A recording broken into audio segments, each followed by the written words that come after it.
saudara-saudara kaum muslimin rahimakumullah. Kita menyaksikan peristiwa-peristiwa yang memilukan dan memalukan.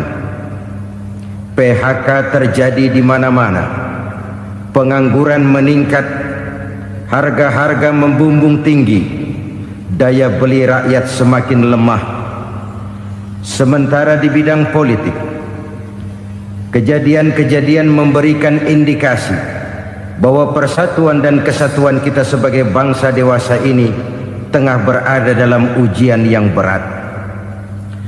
Pada jumpa kita kali ini, tanpa bermaksud untuk mencari kambing hitam dari bencana yang kita hadapi, saya ingin menyampaikan sebuah hadis yang diriwayatkan oleh Imam At-Tabarani dari Ibnu Abbas bahwa Rasulullah sallallahu alaihi wasallam bersabda, khamsun bi khamsin, ada 5 perkara yang dapat menimbulkan 5 macam bencana.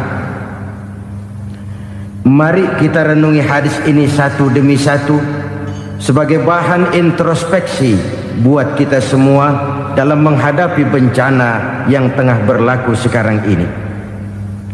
Yang pertama, ma naqasa qaumul ahda illa sullita alaihim aduwwuhum.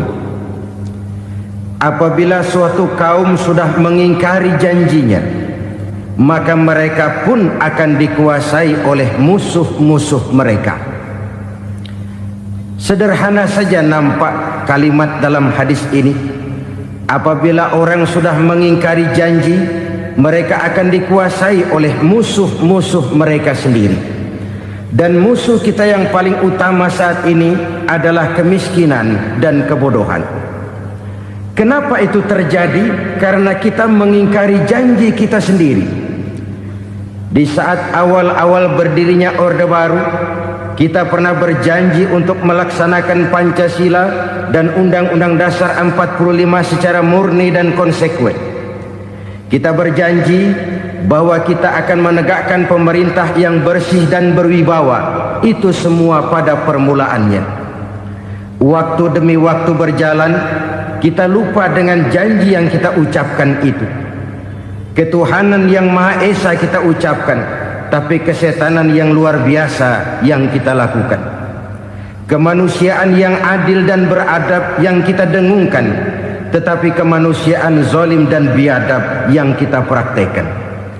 Sederhana saja saudara, hampir setiap pejabat pada posisi-posisi kunci, di awal-awal ia memangku jabatan itu, biasanya ia mengucapkan sumpah dengan lafaz demi Allah, bahwa dalam melaksanakan jabatan ini saya tidak akan menerima hadiah atau pemberian dalam bentuk apapun.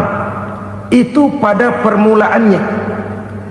Lama-lama rupanya hadiah itu asik juga, mulai diterima. Lama-lama dirasa kurang, mulai menagih.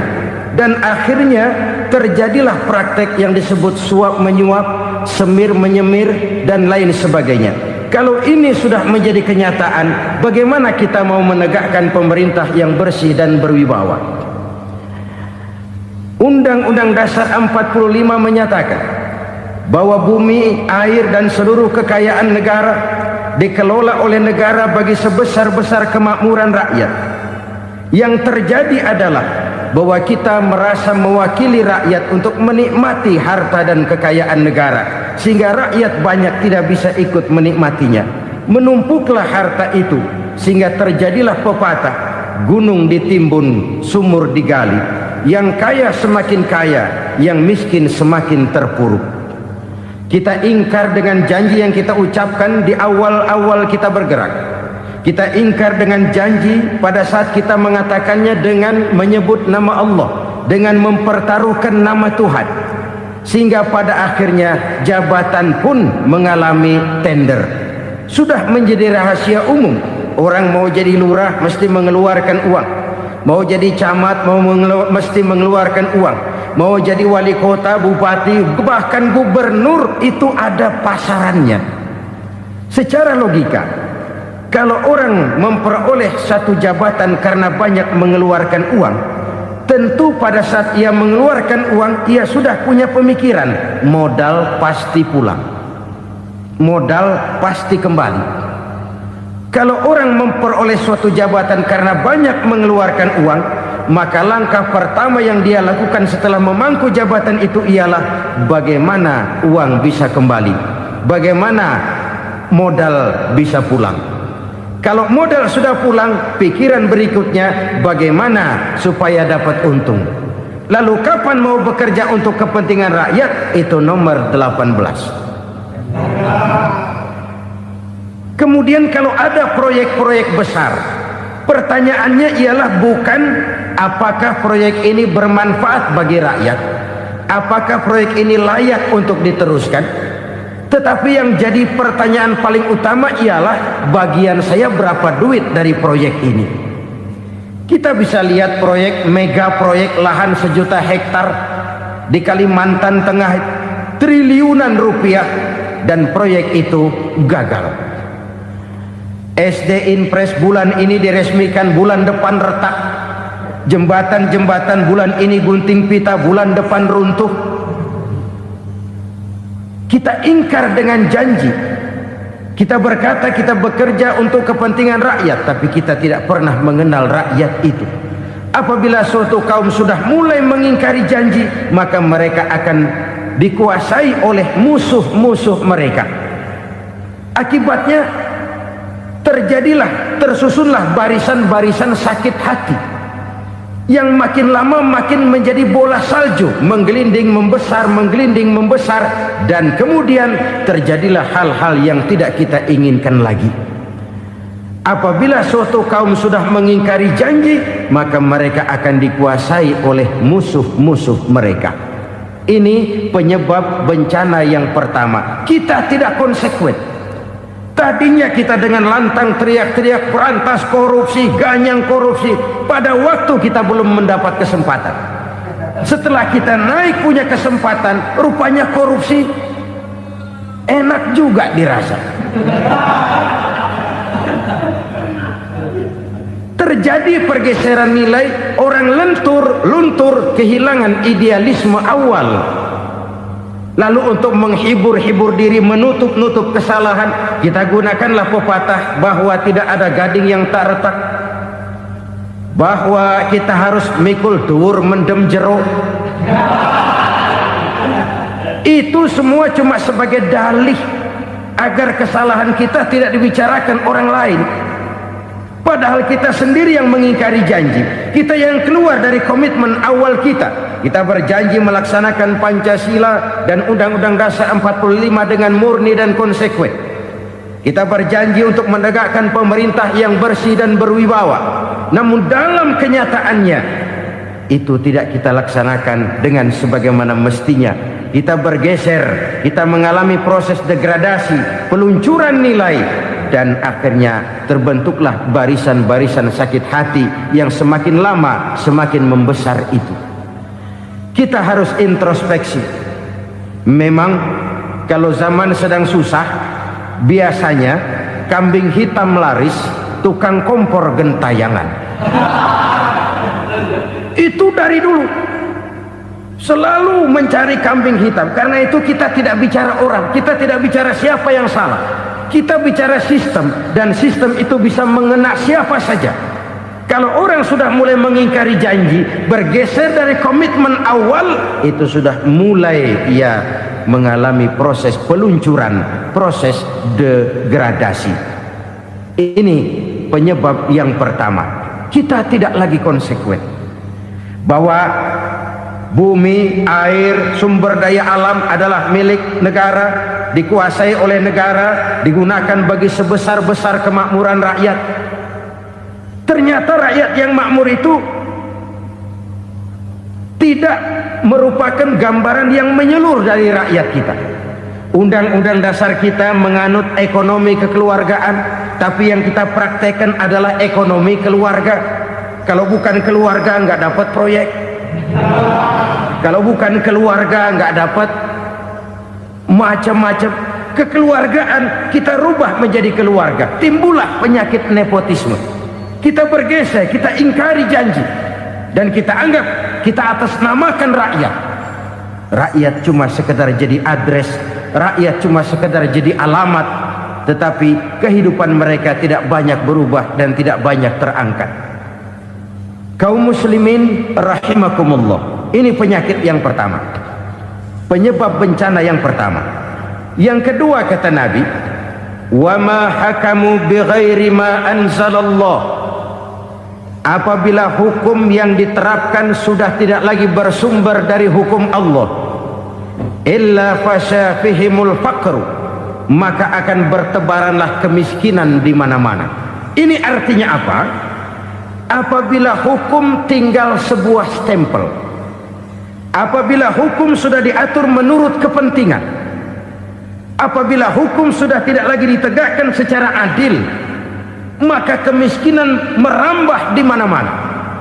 Hukum diatur menurut selera orang yang sedang berkuasa, maka yang benar bisa jadi salah, yang salah bisa jadi benar. Hukum dalam kenyataan hidup berlaku seperti pisau. Pisau itu kan saudara lihat, yang namanya pisau dimanapun itu tajamnya ke bawah, ke atas tumpul. Kalau hukum itu, kalau untuk rakyat, hukum itu tajam bukan main, cepat sekali dilaksanakan. Tapi giliran menengah ke atas, yang gedean dikit berbuat salah, hukum tumpul. Hukum pura-pura tidak dengar, akibatnya terluka rasa keadilan rakyat. Satu kasus rakyat diam, dua kasus rakyat diam, tiga kasus rakyat diam, kasus terakumulasi di hati rakyat, luka rasa keadilan, dan itu menjadi sumber bencana. Penjarahan, kita tidak setuju itu, tapi kita harus melihat kausalnya. Itu kan tidak berdiri sendiri, itu kan karena terlukanya rasa keadilan rakyat, melihat kesempatan ini tidak merata.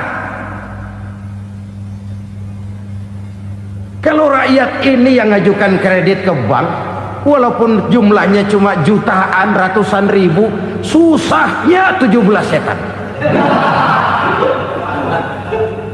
Tapi ada orang-orang tertentu yang agunannya palsu, jaminannya palsu, bawa kata belece, bukan cuma miliaran, triliunan kredit bisa keluar. Terluka rasa keadilan, hilangnya kesempatan. Rakyat cuma dapat kesempitan, jarang dapat kesempatan. Dari lukanya rasa keadilan ini, memang ya entah lipstik, entah basa-basi, dibentuklah tim ini, dibentuklah badan pengawas ini, dibentuklah tim ini. Kalau membentur tahu, hancur tahu. Tapi kalau tim yang dibentuk membentur karang, bukan karangnya yang hancur biasanya, timnya yang bubar. Kenapa? Yang dibentur batu karang yang sangat keras. Kita main-main dengan hukum, kita tidak konsekuen dengan hukum, luka rasa keadilan, dan itu terakumulasi. Edi Tamsil, rakyat tahu, terakumulasi, menguap begitu saja. Kasus-kasus lain rakyat tahu, menguap begitu saja. Ketidakadilan terakumulasi, mengendap di hati rakyat, menunggu ledakan. Pada saat sumbu meledak, rakyat tidak bisa dibendung lagi. Oke, kita tidak setuju dengan penjarahan, tapi jangan melihat itu sebagai peristiwa yang berdiri sendiri. Kenapa itu terjadi? Kausalnya kenapa? Oke, kita tidak setuju memang, tapi yang dijarah oleh rakyat kan memang cuma untuk perut. Yang dijarahkan beras, yang dijarahkan televisi, yang dijarahkan kulkas yang masih bisa dihitung, yang memang real untuk kebutuhan rakyat. Penjara berdasi kepala botak yang menguras uang rakyat habis-habisan, enak saja melenggang dalam kehidupan ini. Makin terluka rasa keadilan rakyat. Apabila hukum yang diterapkan sudah menyimpang dari keadilan yang diajarkan Allah, fasyafihimul fakru, bertebaranlah kemiskinan. Aneh, memalukan, memilukan. Sebuah negara agraris yang katanya pulaunya hijau royo-royo, gemari palau jenawi toto tentem kertora harjo, yang tahun 93 pernah mendapat penghargaan dari FAO, Badan Pangan Sedunia, sebagai negara yang berhasil dalam swasembada pangan. Sekarang ini kita terpaksa betul beli beras dari Vietnam, beli beras ke Kamboja, beli kedelai dari Kamboja. Kenapa? Lahan sawah kita habis ditanami pabrik. Teknologi kita, teknologi loncatan yang non applied, tidak terpakai oleh kita. Lantas lahan yang tidak bisa kita tanami, kita paksakan lahan-lahan gambut menjadi tanah pertanian yang subur dengan biaya triliunan, dan kita gagal. Kita cari jarum dan kapak hilang. Kita mau jadi negara industri dengan loncatan teknologi yang maju, kita lupakan pola pijak kita sebagai negara agraris, dan akhirnya kita kecolongan. Lihatlah dewasa ini, rakyat kita antri sembako di mana-mana.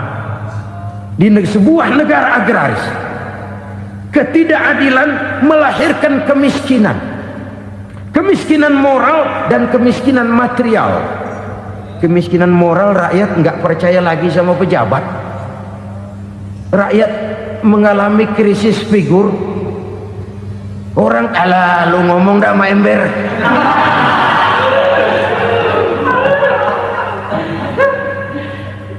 Penataran yang menghabiskan biaya miliaran itu melahirkan pejabat-pejabat korup.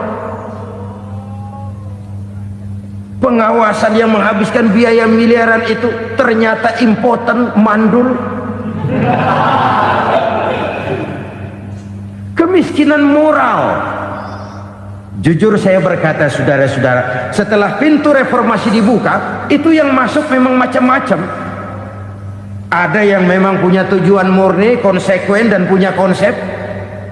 Ada yang nunggu di tikungan, begitu mobil lewat nyamber pintu, berangkat ikut reformasi. Ada yang memanfaatkan momentum, mumpung untuk nyampein unek-unek, ngerti enggak, pokoknya ngomong. Sehingga keadaan semakin rancu, kebingungan semakin menjadi-jadi, masalah yang paling urgen tidak terselesaikan. Sekarang ini orang berpikir mendingan jadi pala ular daripada jadi buntut macan. Buntut macan memang hebat macan, tapi kalau buntutnya cuma ugel-ugel di belakang buat apa? Mendingan jadi pala ular, kecil juga nyaplok. Artinya ya biar kecil juga kalau punya partai kan gagah. Lalu rame-rame bikin partai kayak bikin arisan. Orang makin mengalami dislokasi. Semua mau jadi pahlawan, semua mau nomor satu, semua ngomong. Iya kalau bidangnya, kalau bukan makin rancu. Marilah lewat kesempatan ini saya mengajak kita untuk tahu diri. Biarkan politisi ngomong politik, biarkan ekonom menata ekonomi, biarkan praktisi bicara soal hukum, biarkan rakyat munajat, istighfar, mohon pertolongan Allah. Tahu diri kita. Kalau memang ayam, kukuruyuk aja dah. Kalau memang kucing, ayo ngeong. Kalau kambing, silahkan ngembe. Udah tahu ayam, ngeong bunyinya. Suaranya palas, orang nggak ngerti, bingung, makin menjadi-jadi. Ibarat kesebelasan sepak bola bangsa kita sekarang ini, rame-rame mau bikin gol, kiper ikut nyerang sekarang. Memilukan dan bahkan memalukan. Wa ma hakamu bighairi ma anzalallah illa fasha fihimul fakru. Kalau hukum yang diterapkan sudah menyimpang dari keadilan yang diajarkan Allah, bertebaranlah kemiskinan di mana-mana. Coba sekarang ini yang punya duit bingung, apalagi yang kagak punya duit. Yang pengusaha gede ngeluh, apalagi yang pengusaha pas-pasan. Yang kagak punya beras, yang punya beras saja masih bingung, apalagi yang nggak punya beras. Ini sudah demikian merata. Dulu kita kagum mendengar konglomerat kelas buadah, kelas-kelas yang seakan-akan cuma ada dalam khayalan mereka, punya kekayaan miliaran dolar, triliunan. Sudahlah, seolah-olah nggak terjangkau sama kita. Weh, ternyata yang gede-gede itu juga gede utangnya. Dan rontok satu demi satu. Ternyata rakyat selama ini cuma dialamatkan, cuma dijadikan address. Rakyat yang tidak banyak ngerti persoalan ini harus menanggung hidup ini begini berat, harus menanggung beban hidup ini begini tinggi, daya beli semakin lemah, semakin terpuruk dan terpuruk, sedang keadaan belum juga banyak berubah. Yang hutang sama luar negeri itu kan bukan rakyat kecil, Ciano. Yang banyak nyimpen dolar juga kan Ciano.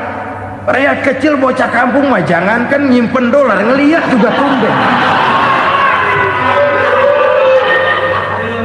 Kemana kita mesti bercermin?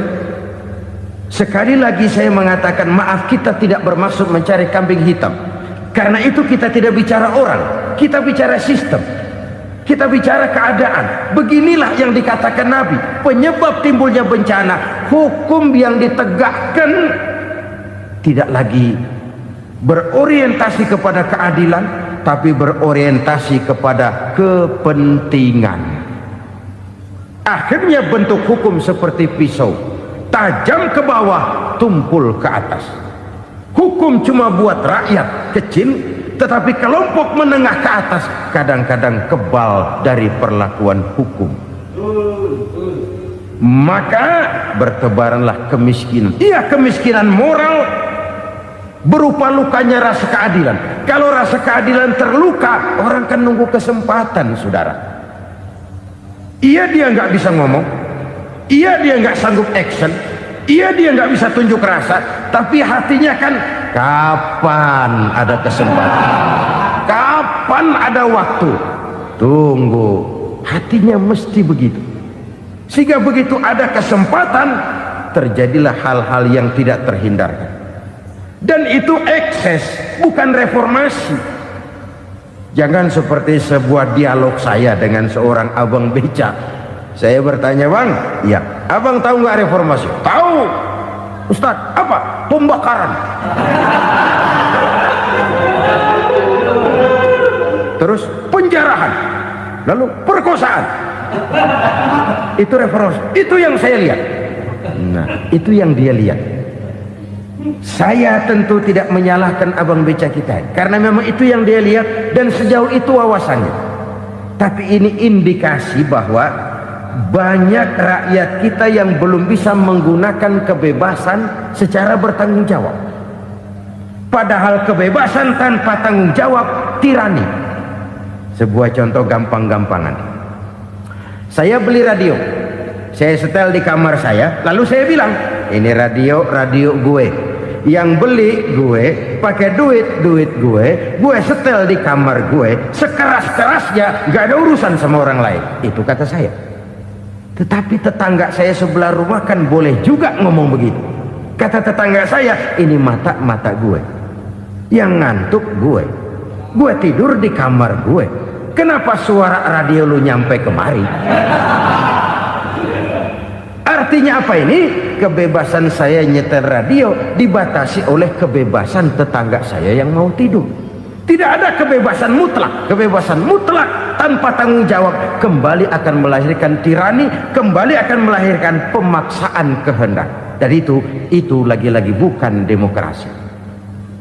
Saudara-saudara kaum muslimin rahimakumullah. Ini penyakit yang kedua, lukanya rasa keadilan, terutama di kalangan rakyat kecil. Itu mengendap menjadi akumulasi dan menunggu giliran kapan bisa dimuntahkan. Dengan kata lain, rakyatnya udah banyak banget makan yang perutnya jadi enak, nyelam. Kapan nunggu muntahnya? Udah begini banyak akumulasi yang mereka terpendam di perut ini, sehingga ketika terjadi kesempatan itu sudah tidak terkendalikan lagi, kita out of control. Saya tidak mentolerir sikap-sikap kekerasan, bahkan saya lebih cenderung bahwa kalau di rumah kita banyak tikusnya saja racuni, jangan rumah dibakar.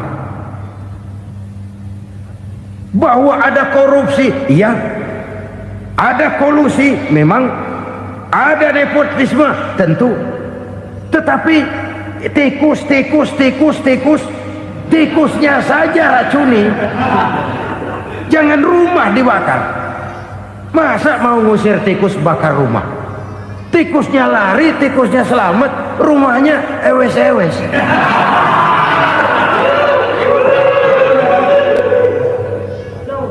Tikus selamat, rumah nggak punya, masalah nggak terselesaikan dengan sebagaimana yang kita harapkan. Kita sepakat ini negara hukum, dan di hadapan hukum semua manusia itu sama. Itu prinsip yang diajarkan Allah. Al-musawat bainan nas fi takalifil ahkam. Semua manusia sama dalam berhadapan dekat dengan hukum Allah Subhanahu wa taala. Kalau hukum sudah pandang bulu, itu jelas yang enak yang banyak bulunya. Siapa yang banyak bulunya? Monyet. Kalau hukum pandang bulu, monyet keenakan. Saudara-saudara kaum muslimin rahimakumullah, introspeksi. Mari kita bercermin bagaimana perjalanan hukum selama ini. Kalau introspeksi ini kita temukan, lalu ada upaya untuk memperbaiki diri. Jangan menggunakan tak ada gading yang tak retak, mikul duwur mendem jero untuk menutup-nutupi kesalahan orang. Padahal kesalahan itu sedemikian besar. Padahal rakyat kita tiap hari antri sembako. Ada yang sehari sekali makan, ada yang makan sudah bercampur tiwul, ada yang nasi sudah dicampur pisang, balik jadi orok lagi. Macam-macam upaya rakyat untuk menangsal perut ini. Lalu rakyat ditenang-tenangkan, lebih baik puasa Senin Kemis sambil menghadapi krisis ekonomi. Kenapa rakyat yang disuruh puasa? Kenapa bukan pejabatnya yang puasa lebih dulu untuk kemakmuran rakyat? Kalau rakyat yang memang perutnya udah gepeng disuruh puasa, makin krempeng perutnya. Artinya pejabat harus punya sense of politik. Ya, tidak, puasa itu kan tidak cuma Senin Kemis saja. Puasa itu puasa perasaan, puasa menghargai perasaan yang sedang kondisi yang sedang dihadapi oleh rakyat. Bagaimana rakyat yang tengah antri sembako melihat pejabatnya lewat dengan mobil yang harganya sampai 1 miliar. Oh, inilah pemimpin saya. Luka lagi rasa keadilannya.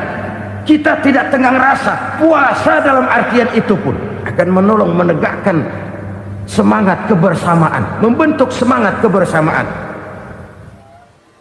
Saudara-saudara kaum muslimin rahimakumullah, penyebab bencana yang ketiga dikatakan oleh baginda Nabi,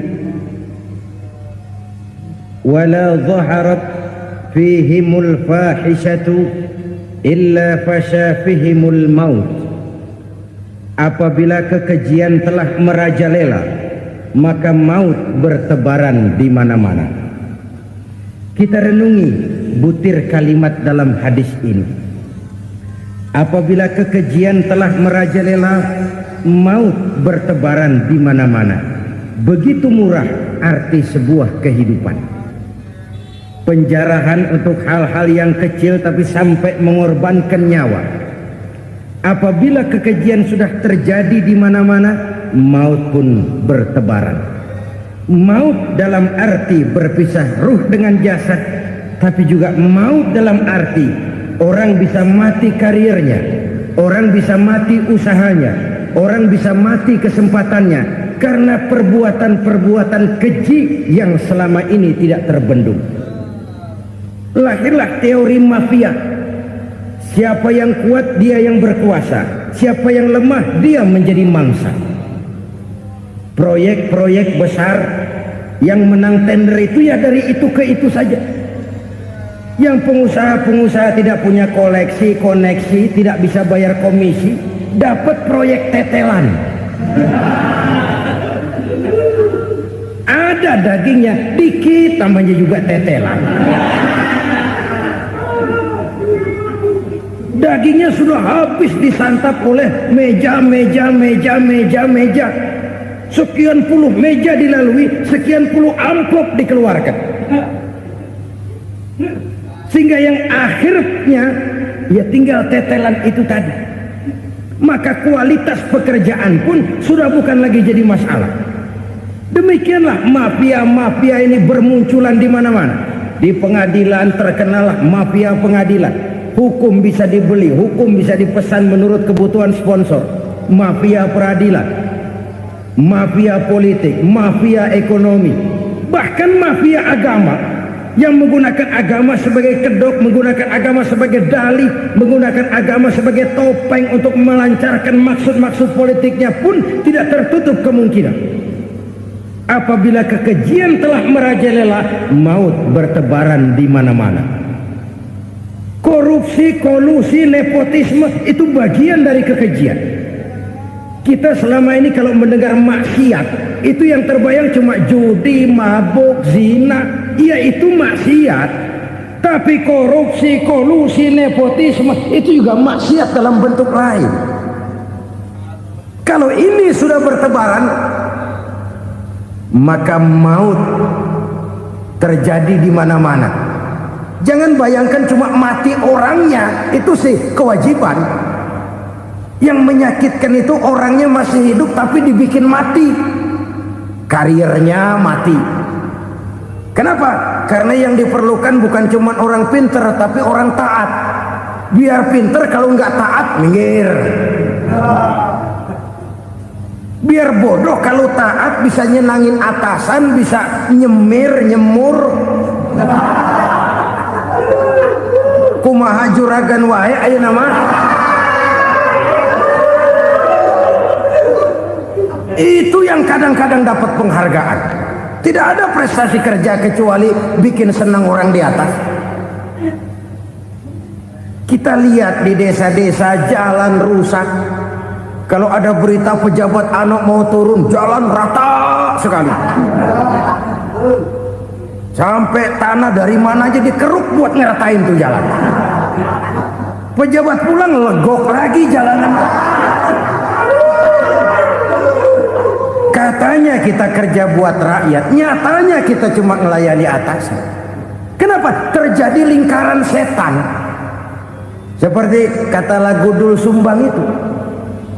Mahasiswa takut sama dosen, dosen takut sama dekan, dekan takut sama rektor, rektor takut sama menteri, menteri takut sama presiden, presiden takut sama mahasiswa. Muter balik lagi, lingkaran setan, lingkaran setan. Saudara-saudara kaum muslimin rahimakumullah, kekejian yang merajalela, praktek-praktek mafia yang tertuang dalam kehidupan sehari-hari menyebabkan orang mati karirnya, jasad masih hidup, karir mati, itu menyakitkan. Mati bisnisnya.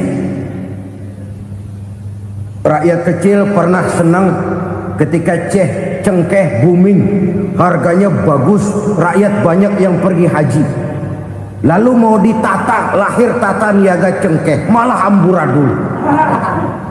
Harga cengkeh jatuh, petani cengkeh kecil menjerit. Siapa yang untung? Segelintir orang. Masihkah kita pakai atas nama rakyat untuk kepentingan nasional, padahal yang nyanyi cuma segelintir orang? Masihkah kita mau bohongi rakyat ini dengan mobil nasional tapi bikinan Korea? Masihkah kita mau bermain verbalisme, bermain kata? Ini sebuah masa lalu yang tidak perlu terulang lagi untuk masa-masa yang akan datang. Kekejian merajalela, orang mati karir, bisa mati usaha, mati bisnis. Usahanya maju, dirangkul, hancur. Usahanya maju, dipukul, hancur, tenggelam. Bahkan yang memilukan dan memalukan badan-badan usaha milik negara itu dikebiri sedemikian rupa sehingga tidak menghasilkan hal-hal yang bermanfaat buat negara. Saudara-saudara kaum muslimin rahimakumullah, kalau nafsu yang sudah mengatur itu semua, maka kekejian pun merajalela. Orang sudah pakai teori mafia, yang kuat dia yang menang, yang kuat dia yang berkuasa, yang lemah silakan minggir di sudut-sudut kehidupan. Kalau kekejian seperti ini merajalela, maut bertebaran di mana-mana. Banyak orang mati karirnya, banyak orang mati usahanya, banyak orang mati imajinasinya. Sekarang ini dalam dunia seni, yang banyak karyawan seni, bukan seniman. Seniman itu kan dilahirkan, lain seniman, lain karyawan seni. Sekarang yang banyak karyawan seni, bukan seniman. Mati karier, mati imajinasi, mati improvisasi, sehingga kehidupan persis sinetron. Sinetron itu yang kita lihat rumah mewah, yang kita lihat rumah bagus. Gak pernah kita lihat di sinetron kita ini rakyat antri sembako. Kita dijejali hal-hal yang indah, yang wah, yang membuat kita tenggelam dalam gaya hidup instan, tenggelam dalam gaya hidup wah. Kita lupa dengan realitas keseharian di tengah-tengah masyarakat kita. Lahirlah kelompok-kelompok selebritis, dibesarkan oleh berbagai media. Selebritis pilek aja masuk koran, pilek.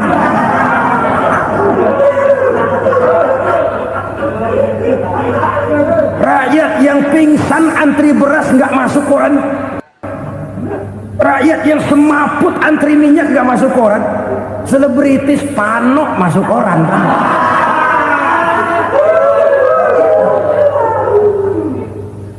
Kita besarkan hal-hal kecil, kita kecilkan hal-hal besar. Kenapa? Kita mengejar oplah, kita profit oriented, tidak lagi berorientasi kepada realitas hidup yang kita hadapi ini. Kalau kekejian sudah merajalela, kata Nabi, maka maut bertebaran di mana-mana. Maut dalam artian maut, coba lihat sekarang begitu murah nyawa. Karena 1000 perak orang mau nusuk bunuh. Karena beras seliter orang khilaf, begitu murah kehidupan. Tapi kekejian dalam bentuk korupsi, kolusi, nepotisme, kekejian dalam bentuk itu mematikan karier, mematikan bisnis, mematikan imajinasi, mematikan kreativitas. Itu juga maut dalam bentuk lain akibat kekejaman lain. Ini penyebab yang ketiga.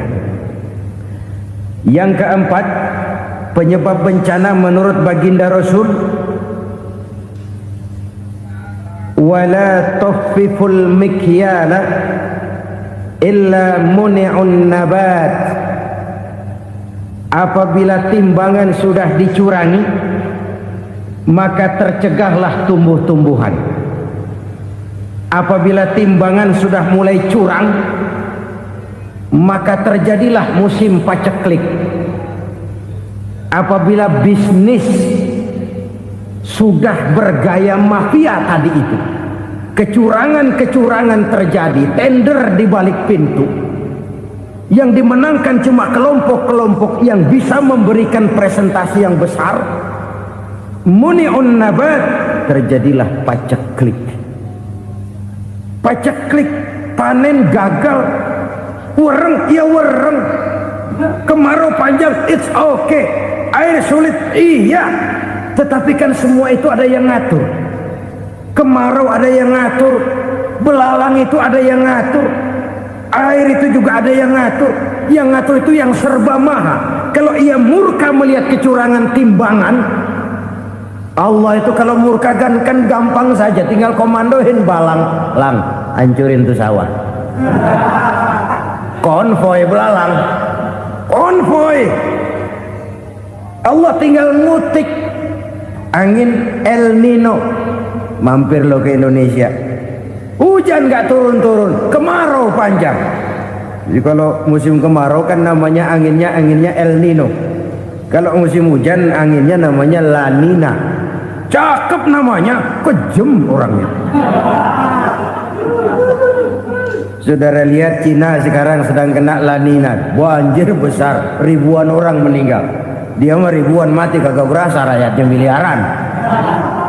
Bangladesh lagi ngalami La Nina, India lagi ngalami La Nina. Angin, hujan, kemarau, belalang itu kan ada yang ngendaliin.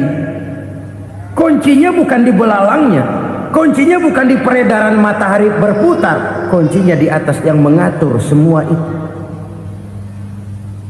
Kalau timbangan sudah mulai curang, pengusaha sudah nggak mau jujur, apa nggak bikin perut jadi mual. Begitu rakyat antri sembako pingsan nggak dapat beras, sementara beras ditumpuk-tumpuk sampai membusuk.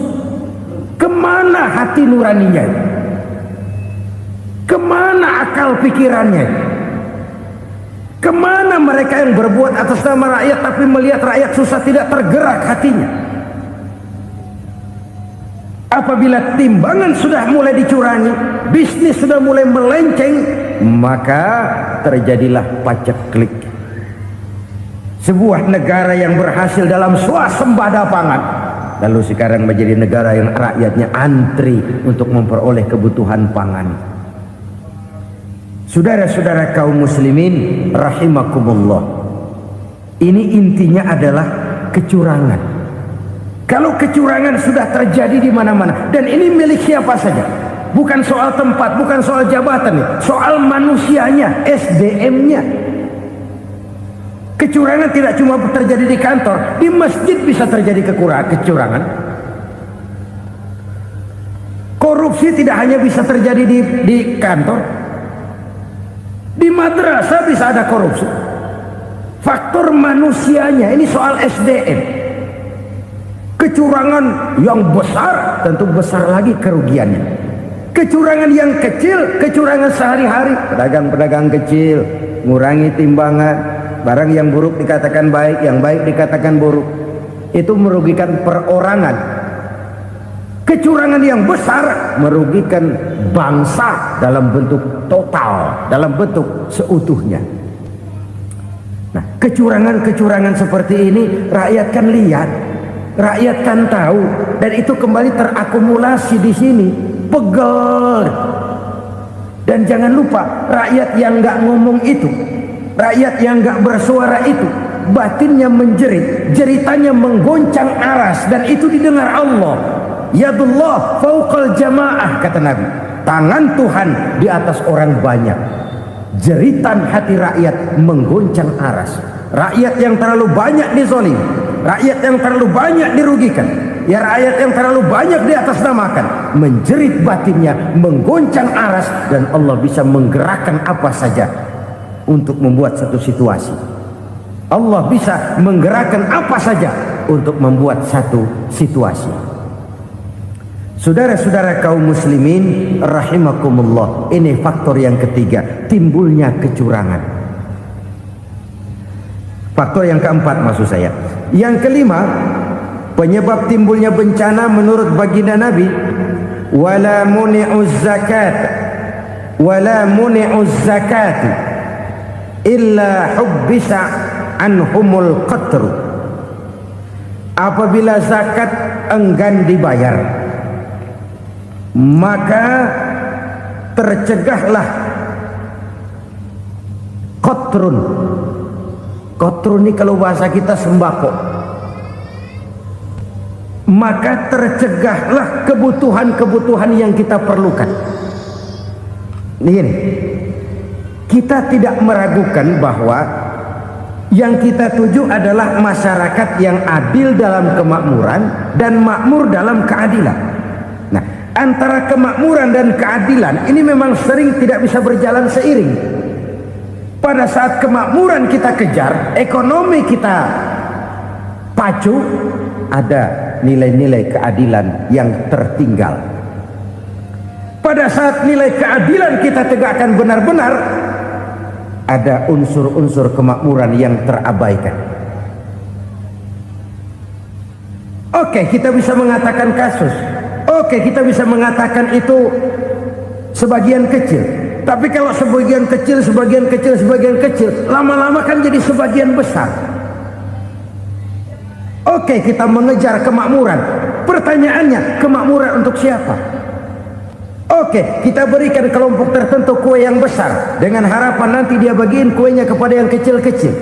Tapi kenyataan, mereka yang dapat kue besar akhirnya malah lupa diri dan lupa daratan. Mau makin besar, malah memeras yang kecil-kecil ini. Sekarang kan yang kecil modali yang besar. Ramai-ramai buka bank, ternyata kamuflase. Uang banknya untuk kredit perusahaannya sendiri. Nasabahnya rakyat kecil. Artinya apa? Rakyat kecil disuruh modalin orang yang udah gede. Ini kan sumber geledek urusan.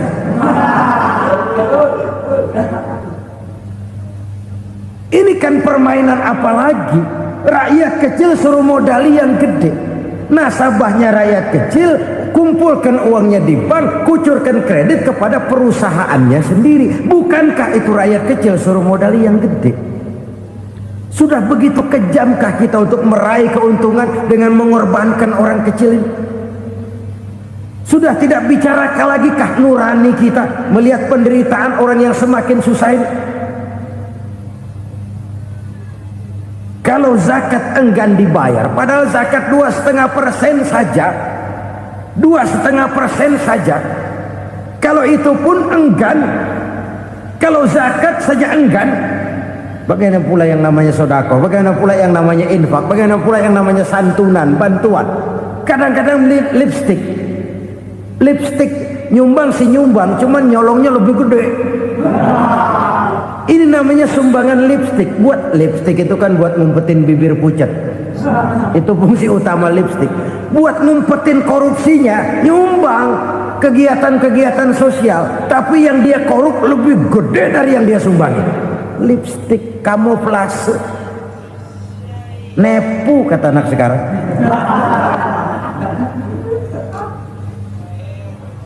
Saudara-saudara kaum muslimin rahimakumullah.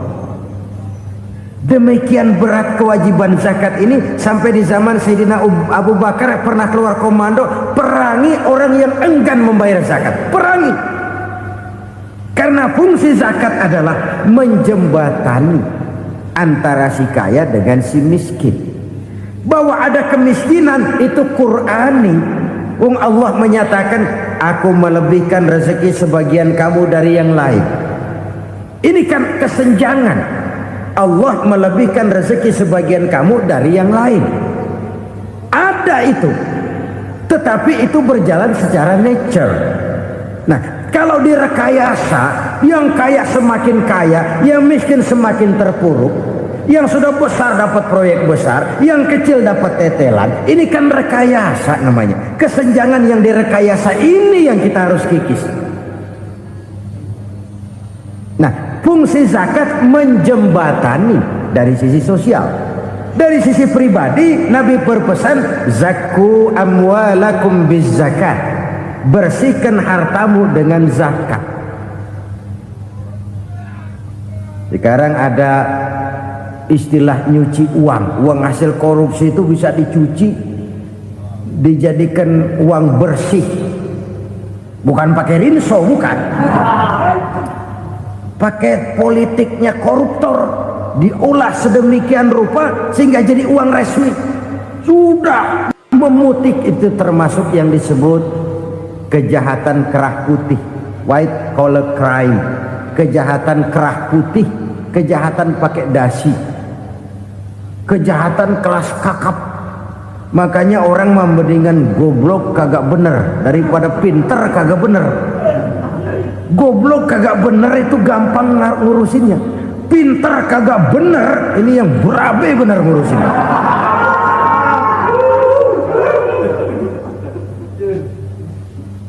Kita bukan cuma perlu orang pinter kok di zaman sekarang. Kita perlu orang-orang bener yang punya komitmen, yang sesuai kata dan perbuatan, yang bisa merasakan apa yang dirasakan oleh rakyat, yang punya sense of politik yang tinggi, yang peka, yang penuh keterbukaan, yang punya wawasan dan pandangan jauh ke depan.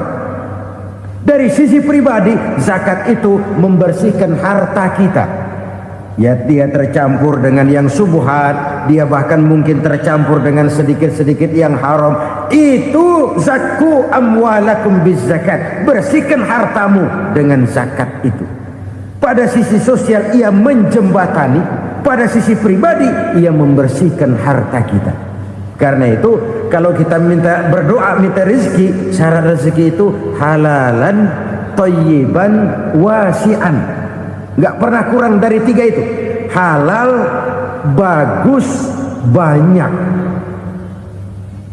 Halal, bagus, tapi sedikit, susah ngaturnya. Halal, banyak, tapi kurang bagus, buat apaan? Bagus, banyak, tapi haram, enggak ada artinya. Sebab kata Imamul Ghazali, kalau kau terlalu suka memakan makanan yang haram, dikunyah masuk ke dalam perut besar, digiling oleh perut besar, menghasilkan energi, menggerakkan sel-sel pembuluh saraf, kau juga akan cenderung berpikir yang haram. Kalau sudah cenderung berpikir yang haram, perbuatan pun akan mengarah kepada perbuatan-perbuatan yang haram. Dulu waktu kelompok Jimbaran 200 konglomerat Indonesia kumpul, dihimbau supaya sekian persen kasih pengusaha-pengusaha lemah. Itu kan cuma sekedar belas kasihan, tidak banyak menolong keadaan. Dan bukan itu yang diperlukan pengusaha-pengusaha kecil.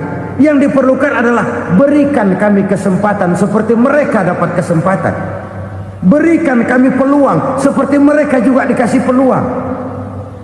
Kalau cuma dikasih 100 juta, 200 juta hari ini, usaha kami nggak ada prospeknya, peluang kagak ada, kan sama juga bohong. Diceburin ke kali, disuruh berenang, tangan diikat, mendingan mampusin, ketahuan. Ayo berenang, berlomba, tangan diikat, kaki diikat, sama saja nyuruh mati. Jadi jangan kasih ikannya, kasih kailnya. Yang diperlukan pengusaha kecil menengah ke bawah itu bukan cuma sekedar belas kasih dari konglomerat-konglomerat besar. Berikan kami peluang seperti mereka juga dapat peluang. Berikan kami kesempatan seperti mereka dapat kesempatan. Berikan kami kredit dengan kemudahan seperti mereka juga kalau minta kredit begitu mudahnya. Menciptakan peluang dan kesempatan, pemerataan. Bukan menciptakan manusia Indonesia dengan standar ekonomi yang sama. Semua rumahnya harus sama, semua punya mobil. Itu sih kebersamaan bebek. Bebek, coba lihat bebek. Satu ngalor semua. Satu ngidul semua. Kebersamaan bukan itu. Kebersamaan adalah menciptakan peluang. Kalau yang kaya bisa semakin kaya, kenapa yang miskin tidak bisa ikut naik jadi sedikit kaya? Kalau pengusaha yang sudah kuat bisa bertambah menjadi kuat dengan proyek mega proyek, kenapa yang menengah tidak bisa ikut menjadi kuat? Dan kenapa kekejian itu merajalela? Kita dengar lewat berita-berita PLN tekor, PLN hutang. Kenapa? Dia beli listrik dari swasta yang belinya lebih mahal daripada penjualannya. Artinya dia beli itu listrik dari perusahaan listrik swasta, dia jual kepada rakyat lagi. Harga jualnya lebih murah daripada dia beli kepada swasta. Kenapa? Ada tekanan lagi tuh. Biasa siklus lagi. Hukum Boyle. Atas neken, paling bawah gepeng. Ya kita nih rakyat kecil, emang nasibnya gepeng terus. Saudara-saudara kaum muslimin rahimakumullah, dari 5 penyebab bencana ini kita ambil kesimpulan untuk sebuah renungan dan introspeksi kita bersama. Pertama, mengingkari janji. Padahal janji itu yang lebih tinggi nilainya adalah di hadapan Allah Subhanahu wa taala. Baik wakil-wakil rakyat di parlemen maupun pemimpin-pemimpin rakyat di dalam kabinet, apabila memangku suatu jabatan, selalu mereka mengawali dengan sumpah, dan sumpah itu dimulai dengan demi Allah. Sadarkah kita pada saat itu kita ucapkan bahwa kita sudah mempertaruhkan Allah untuk jabatan yang kita pegang? Kita sudah mempertaruhkan nama Allah untuk posisi yang dipercayakan kepada kita. Sadarkah kita bahwa menyia-nyiakan itu satu dosa yang sangat besar, yang tidak hanya kepada Allah tetapi juga kepada rakyat yang kita wakili, kepada rakyat yang kita pimpin. Cukuplah sudah rakyat dijadikan adres, umat dijadikan alamat sebagai numpang. Marilah kita kembali kepada komitmen awal dengan jujur kepada janji kita sendiri. Lalu yang kedua, kekejian, baik berupa korupsi, kolusi, nepotisme, dan perbuatan-perbuatan lain akan melahirkan kemiskinan. Kekurangan pangan bukan satu-satunya yang menyebabkan rakyat menderita. Lukanya rasa keadilan terakumulasi di hati rakyat, dan jeritan hati rakyat mengguncang aras. Kalau Allah murka, Allah bisa melakukan apa saja untuk menciptakan suatu kondisi. Faktor yang ketiga adalah praktek mafia menebarkan maut, baik orang yang mati jasad dan rohaninya maupun orang yang mati karirnya, mati kejujurannya, mati usahanya, mati imajinasinya. Hilang kreativitas kita sebagai bangsa. Faktor yang keempat, kecurangan-kecurangan di bidang usaha, di bidang tender, mengandalkan menjual kekuasaan. Dan memang repot kalau penguasa jadi pengusaha. Mau atau tidak mau, kebijakan-kebijakan kekuasaannya akan memperkuat jaring-jaring usahanya. Dan pada saat itu objektivitas sulit ditemukan lagi. Lalu yang kelima, keengganan membayar zakat, menumpuknya kekayaan negara pada kelompok-kelompok tertentu. Ini akan melahirkan paceklik yang berkepanjangan. Menumpuknya kekayaan dan harta negara pada kelompok-kelompok tertentu akan melahirkan paceklik dan kemiskinan yang berkepanjangan. Marilah kita sadar, marilah kita merenung bahwa keengganan kita membayar zakat menciptakan pemerataan pada akhirnya akan menjadi musibah buat kita semua. Saudara-saudara kaum muslimin rahimakumullah, sekian dulu jumpa kita kali ini. Mudah-mudahan yang saya sampaikan dari hadis riwayat Imam Tabrani ini menjadi bahan introspeksi buat kita semua. Tidak akan seorang muslim jatuh dua kali di tempat yang sama. Semua merupakan pelajaran untuk kita jadikan introspeksi guna menata hari esok yang lebih baik daripada hari ini. Reformasi harus terus berlanjut. Tidak bisa dan tidak perlu dikendalikan, tapi harus tetap dengan landasan akhlakul karimah sesuai dengan budaya kita sebagai bangsa. Terima kasih atas perhatian saudara. Mohon maaf atas segala kekurangan. Jumpa lagi lain kesempatan insyaallah. Usikum wa nafsi bitaqwallah. Wassalamualaikum warahmatullahi wabarakatuh. Lalu berusaha menyimpan sesuatu yang bisa membawa manfaat, baik untuk dirinya, untuk anak cucunya, maupun untuk keluarganya, untuk masa kini dan masa depannya. Kadang simpanan itu berbentuk uang, kadang berupa tanah, lain saat berbentuk pabrik, dan lain sebagainya. Sementara masa depan yang paling pasti adalah akhirat. Jika untuk masa depan dunia kita rela memeras keringat, membanting tulang, pergi pagi dan pulang petang, menyimpan uang, menyimpan tanah, menyimpan pabrik.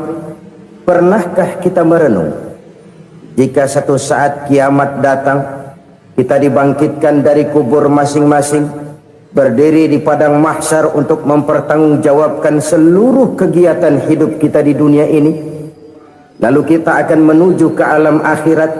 Sudahkah kita mempunyai simpanan untuk akhirat kita? Pada pertemuan kali ini saya ingin menyampaikan sebuah hadis di mana Rasulullah sallallahu alaihi wasallam bersabda, "Arba'un min kanzil jannah." Simpanan sorga ada 4 macam. Yang pertama, ikhfa'us sadaqah, menyembunyikan sedekah. Saudara-saudara kaum muslimin, sebagaimana yang kita maklum bahwa Allah Subhanahu wa taala melebihkan sebagian rezeki dari kita terhadap yang lain. Ada yang kaya, ada yang setengah kaya, ada yang miskin, ada yang setengah miskin, dan selanjutnya. Ada yang gajinya kecil tapi penghasilannya gede. Ada yang penghasilannya gede tapi nggak punya gaji. Ada juga yang memang gajinya gede dan penghasilannya gede. Kelebihan rezeki merupakan sunnatullah dan tidak harus membuat kita merasa lebih dari yang lain. Bahkan sebaliknya, kelebihan itu harus membuat kita ringan tangan untuk menolong mereka yang memang memerlukan pertolongan. Kalau saudara diberikan ilmu, maka pertanyaan akhirat cuma satu: ilmumu kau amalkan untuk apa? Kalau saudara diberikan umur yang panjang, pengadilan akhirat juga bertanya satu: umurmu kau habiskan di mana? Tapi kalau saudara diberikan harta, pengadilan akhirat akan bertanya 2: hartamu kau dapat dari mana? Kau belanjakan kemana? Dari mananya ditanya dan kemananya juga ditanya. Oleh karena kita akan dimintakan pertanggungan jawab, maka amanah yang bernama harta ini harus kita gunakan dengan sebaik-baiknya. Ada penggunaan yang merupakan kewajiban, itu zakat namanya. Ada penggunaan yang sewaktu-waktu, itu infak namanya. Ada yang lebih sewaktu-waktu lagi, dan itu sedekah namanya. Zakat dia terikat oleh haul dan nisab, oleh putaran batas waktu dan ukuran dari harta itu sendiri. Sedangkan infak terikat oleh situasi dan kondisi perekonomian seseorang. Sedangkan sedekah tidak terikat dengan apapun. Dalam kondisi seperti apapun kita bisa melakukan sedekah dengan yang terkecil sekalipun. Sampai-sampai Rasulullah sallallahu alaihi wasallam mengajarkan, la tahqiranna minal ma'rufi syai'an walau an talqa akhaka biwajhin talik. Atau ada hadis, tabassumuka fi wajhi akhika laka shadaqah. Senyumanmu kepada temanmu adalah sedekah. Jadi untuk melakukan sedekah tidak harus dalam berbentuk uang. Dengan ilmu kita bisa sedekah, dengan tenaga kita bisa bersedekah, dengan pikiran kita bisa bersedekah, bahkan senyum kepada teman itu pun sedekah. Jadi kalau sedekah dengan uang memang belum punya uang, nyengir aja banyakin. Itu asal pada tempatnya, jangan lalu ketemu tiang listrik cengengesan. Tentu tidak pada tempatnya dan tidak wajar. Nah, sedekah yang paling dicintai Allah adalah sedekah yang disembunyikan. Artinya jauh dari sifat riya. Kan kadang-kadang ada orang sedekah itu disebutkan namanya. Apa tidak bagus? Kalau memang niatnya ikhlas, ya bagus-bagus saja. Untuk memberikan sugesti kepada yang lain. Di Fulan bin Fulan nyumbang sekian, diumumkan. Boleh kalau niatnya untuk memberikan rangsangan kepada yang lain supaya dia menyumbang lebih besar dari orang tadi. Tapi kalau itu mendatangkan riya, maka sedekah yang paling dicintai Allah adalah sedekah yang disembunyikan. Tangan kiri saja tidak tahu apa yang diberikan oleh tangan kanan. Sedekah yang dilakukan dengan ikhlas akan merupakan perbendaharaan surga. tersembunyi dari pandangan orang lain, tidak seorang pun tahu. Karena memang sikap yang baik adalah melupakan kebaikan dan mengingat kesalahan. Itu salah satu ciri orang bahagia. Orang yang selalu mengingat kesalahannya dan berusaha melupakan segala kebaikannya.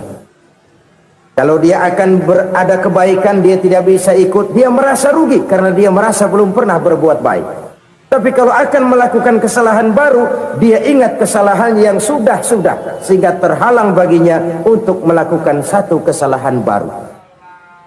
Demikianlah saudara-saudara, bahwa Allah melebihkan rizki sebagian kita dari yang lain, agar terjadi tolong menolong dalam kehidupan ini. Jadi kesenjangan yang nature, kesenjangan yang alami, itu sunnatullah. Ada yang kaya, ada yang miskin, ada yang kelas menengah. Nah, kenapa lalu sekarang kita berusaha mengentaskan kemiskinan? Oleh karena adanya kesenjangan struktural. Kalau yang kaya bisa semakin kaya, kenapa yang miskin tidak bisa naik jadi ikut sedikit kaya? Sebab pada dasarnya Islam adalah agama yang sejak turunnya sudah berupaya memerangi kemiskinan. Bahkan dikatakan kemiskinan itu mendekatkan kepada kekufuran. Orang kalau miskin udah dekat banget sama kafir. Gampang menjadi kafir. Berapa banyak saudara-saudara kita yang oleh karena soal perut, oleh karena soal materi, terpaksa meninggalkan dan menanggalkan akidahnya, menjual petunjuk yang diberikan Allah dengan kesenangan dunia yang cuma sebentar ini. Na'udzubillah thumma na'udzubillah.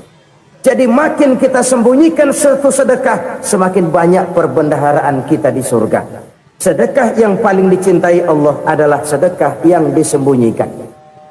Malahan ada seorang sufi, dia punya kebiasaan kalau pergi sholat Jumat dia bawa uang, itu uang dia taruh di bawah tikar masjid.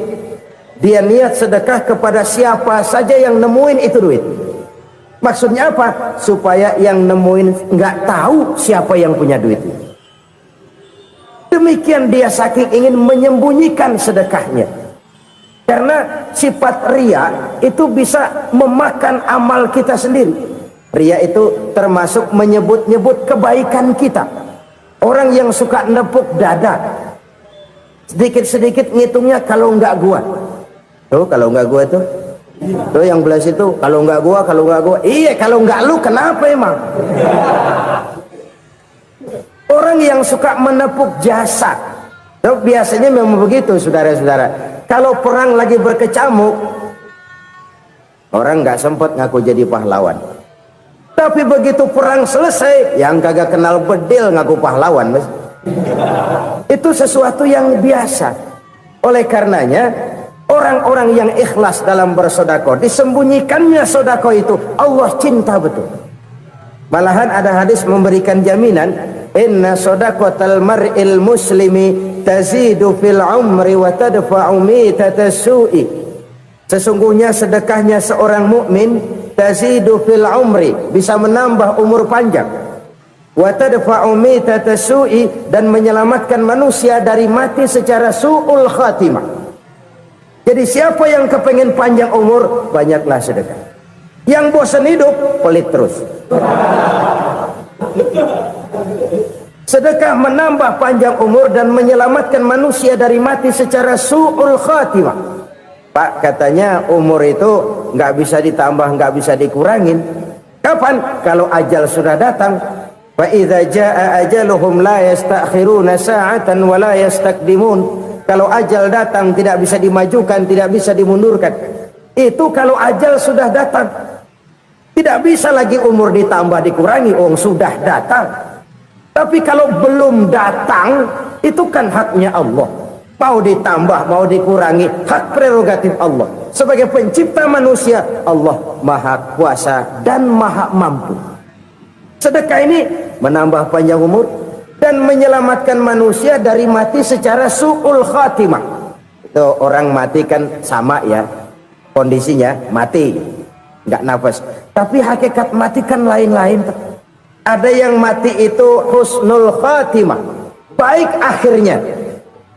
Misalnya Lagi ngaji mati, lagi sholat mati, lagi sedekah mati. Ini yang dinamakan dengan husnul khotimah, baik di akhirnya. Sebaliknya ada yang su'ul khotimah, jelek di akhirnya. Ini yang jadi catatan akhir. Lagi nyekek botol, mampus. Lagi banting kartu, modar. Su'ul khatimah, jelek pada akhirnya. Sedekah menyelamatkan manusia dari mati secara su'ul khatimah. Dan kita semua kepengen mendapat husnul khatimah, jauh dari su'ul khatimah. Oleh sebab itu yang bisa menyelamatkan kita dari penyakit itu antara lain adalah sedekah yang disembunyikan, yang dikerjakan dengan ikhlas karena Allah. Tidak karena kepengen dipuji orang, tidak karena ingin dikatakan orang pemurah, sebab orang dermawan itu orang yang memberi tanpa harus diminta. Kalau masih harus diminta, ya belum dermawan namanya, masih harus diminta. Kalau nggak diminta ya tulus, lolos, polos.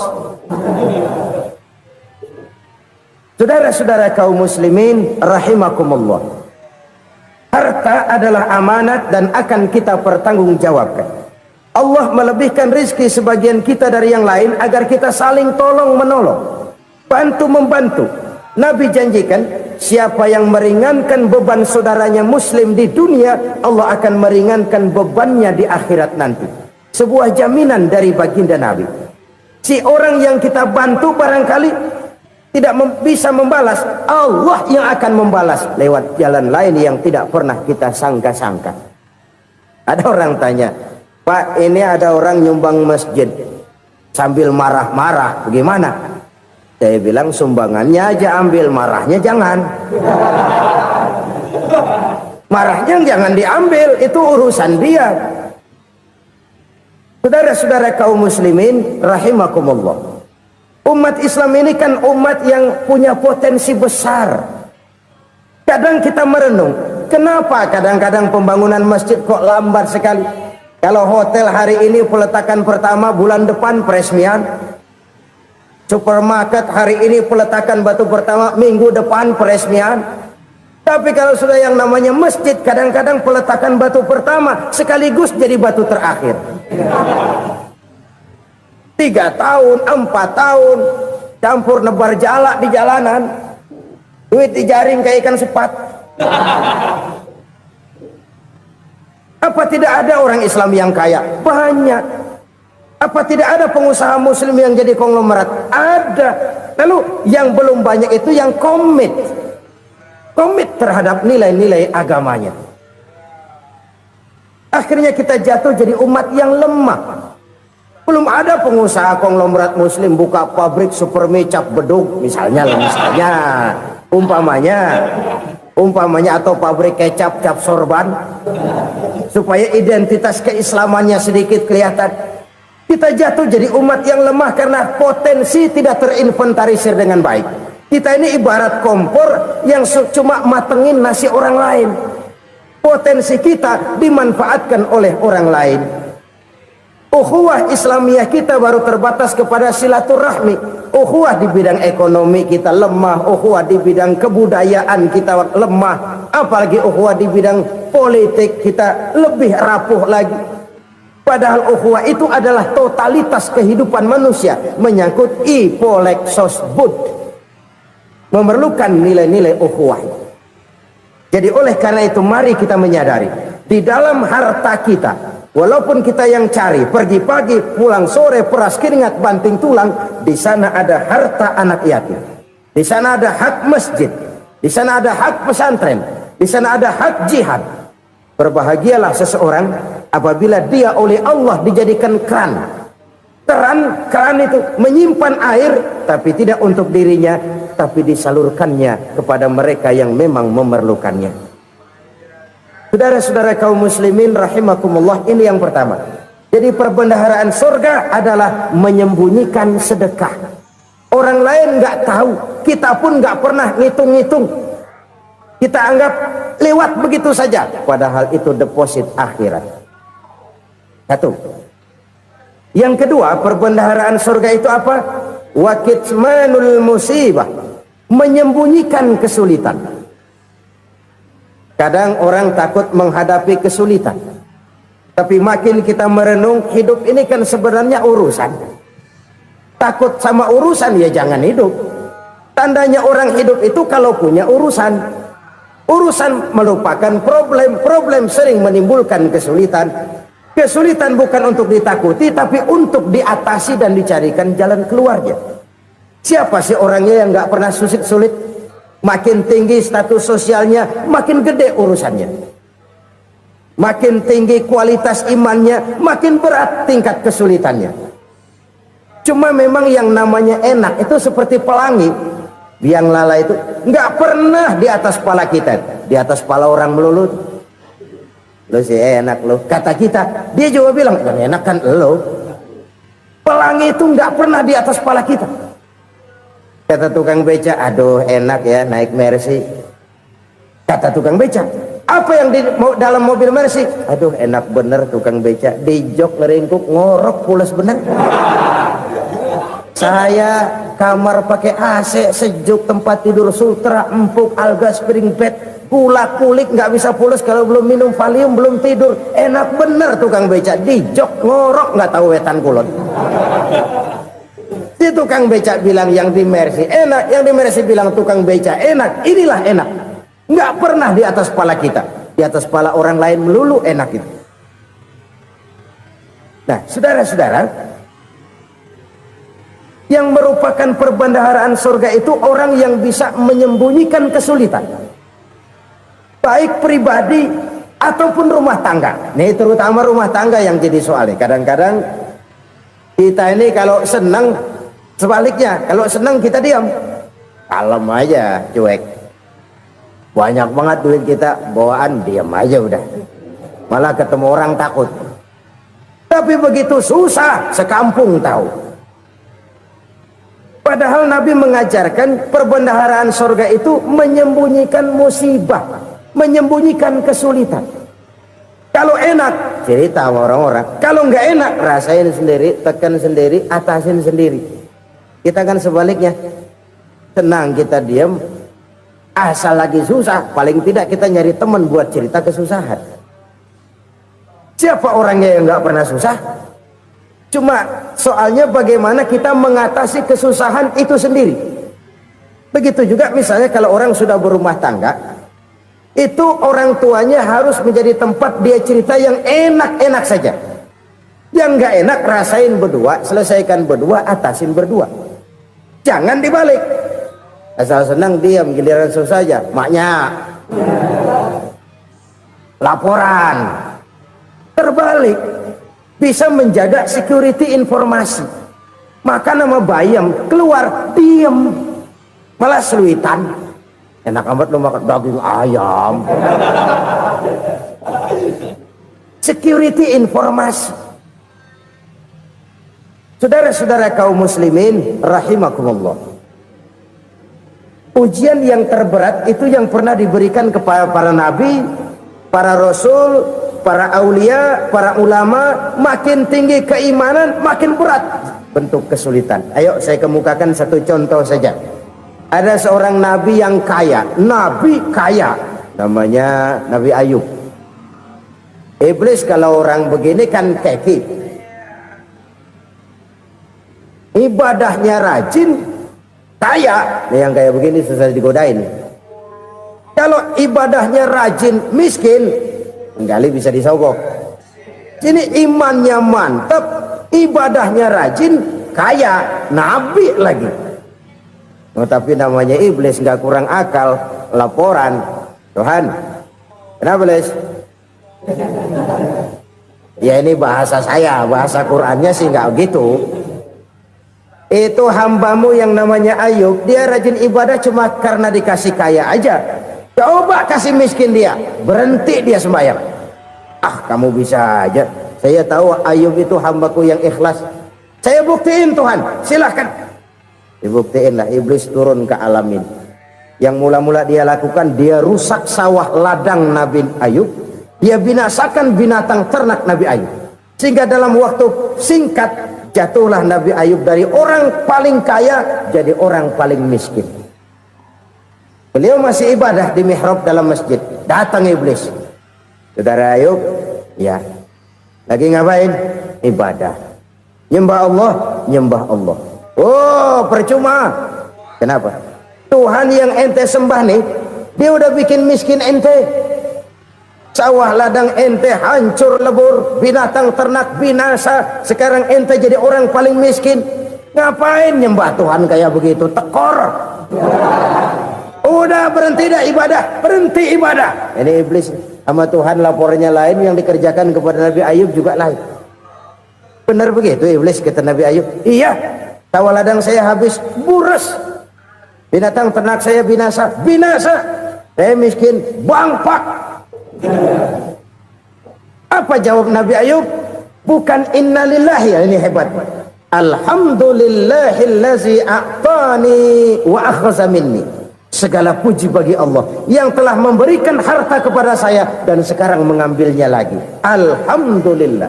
Allah yang ngasih, Allah yang ambil. Itu mah urusan Allah. Iblis cuman ibadah jalan terus, sujud lagi Nabi Ayub.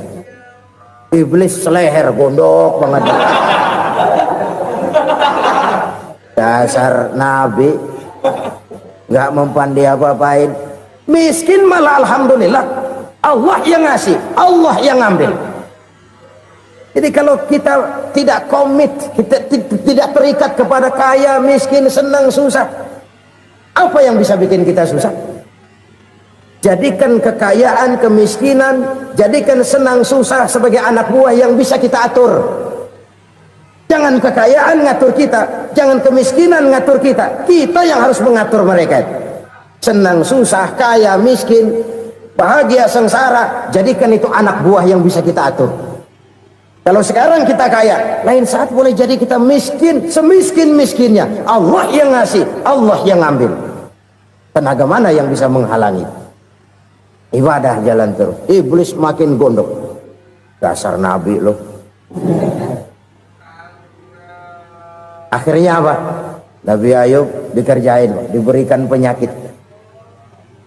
Demikian fatal penyakitnya. Bayangin, udah miskin sakit. Masya Allah. Miskin sakit. Sakitnya nggak lama, kira-kira 16 tahun. Istrinya 3, 2 mental minta ceraiin. Ngerawatin laki bengek begini. Senang belum tentu, susah udah pasti nih. Cerai aja, cerai dah. Cerai. Tinggal satu Siti Rahmah yang setia menemani beliau. Sesetia-setianya hati perempuan. Satu saat Siti Rahmah bilang, "Bang, iya, abang kan Nabi bang. Lalu namanya Nabi kan doanya jarang meleset bang. Maksud kamu minta kenapa sih sama Tuhan biar abang sembuh baik dah bang?" Siti Rahmah, iya. Saya sakit berapa tahun sih dah? 16 tahun bang. Sebelum ini saya sehat berapa tahun? Ya kira-kira 60 tahun bang. Nah coba ente banding-bandingin Rahmah. Saya dikasih sehat 60 tahun, dikasih sakit 16 tahun. Sudah nggak sabar mau doa kepada Allah minta sembuh. Saya malu kepada Allah. Diuji dengan yang luar biasa seperti ini, tidak mengganggu stabilitas kehambaannya. Dia tetap menghamba kepada Allah Subhanahu wa ta'ala.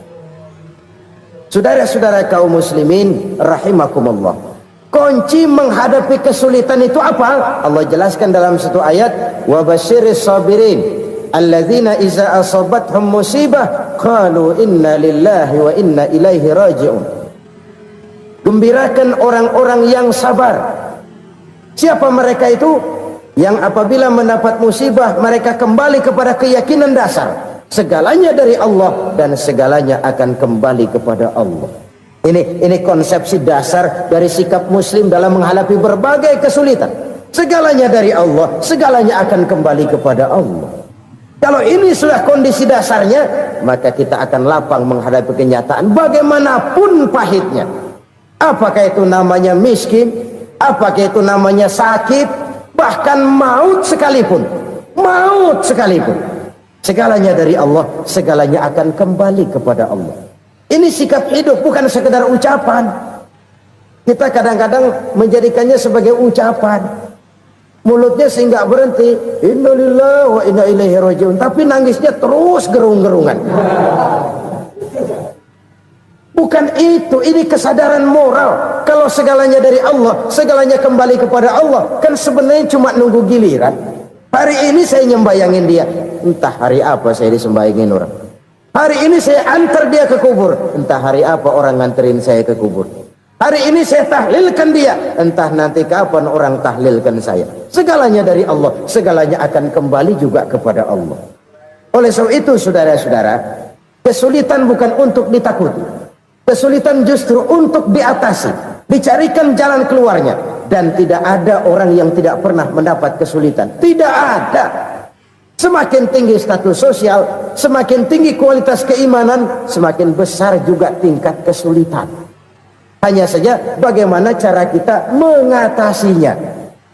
Dan Al-Quran menyatakan, inna ma'al usri yusra. Di balik kesulitan itu pasti ada kemudahan. Roda itu berputar. Karena itu Rasulullah sallallahu alaihi wasallam mengingatkan kepada kita, ta'arraf ilallahi firraha ya'rifka fisyiddah. Ingatlah kepada Allah di waktu kamu senang, supaya Allah ingat kepada kamu di waktu kamu susah. Kalau waktu senang kita ingat kepada Allah, kita susah, Allah tidak akan meninggalkan kita.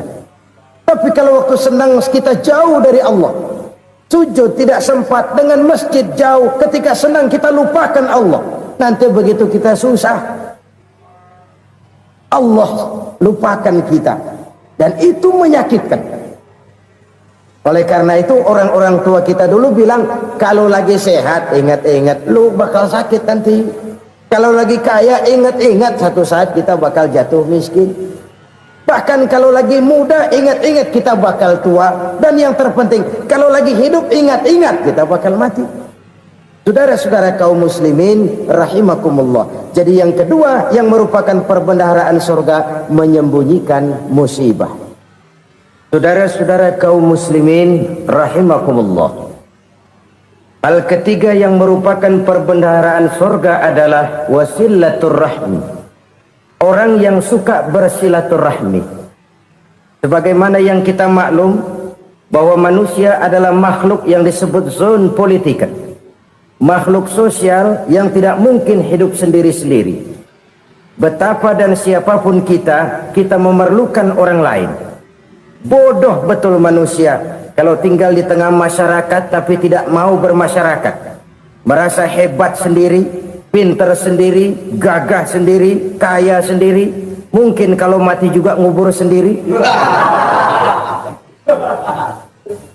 Jangankan kita di sini, di sorga saja Nabi Adam waktu sendirian bengong melulu, mondar mandir. Allah tegur dam sepi dam. Ya ini kalau bahasa saya. Iya Tuhan, sepi ini nggak ada coret-corekan pisan ini.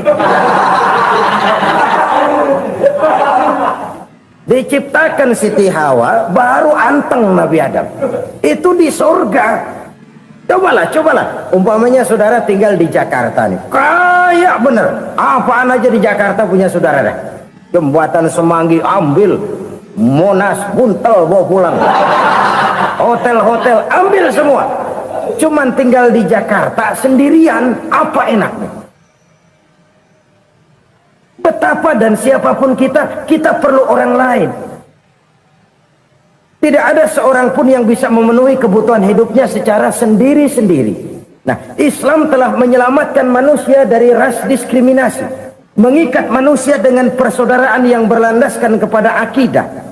Karena itu dianjurkan bersilaturahmi. Bahkan Nabi menyatakan, man arada ayyubsata lahu fi rizqihi wa yunsa'a fi atharihi falyasil rahimah.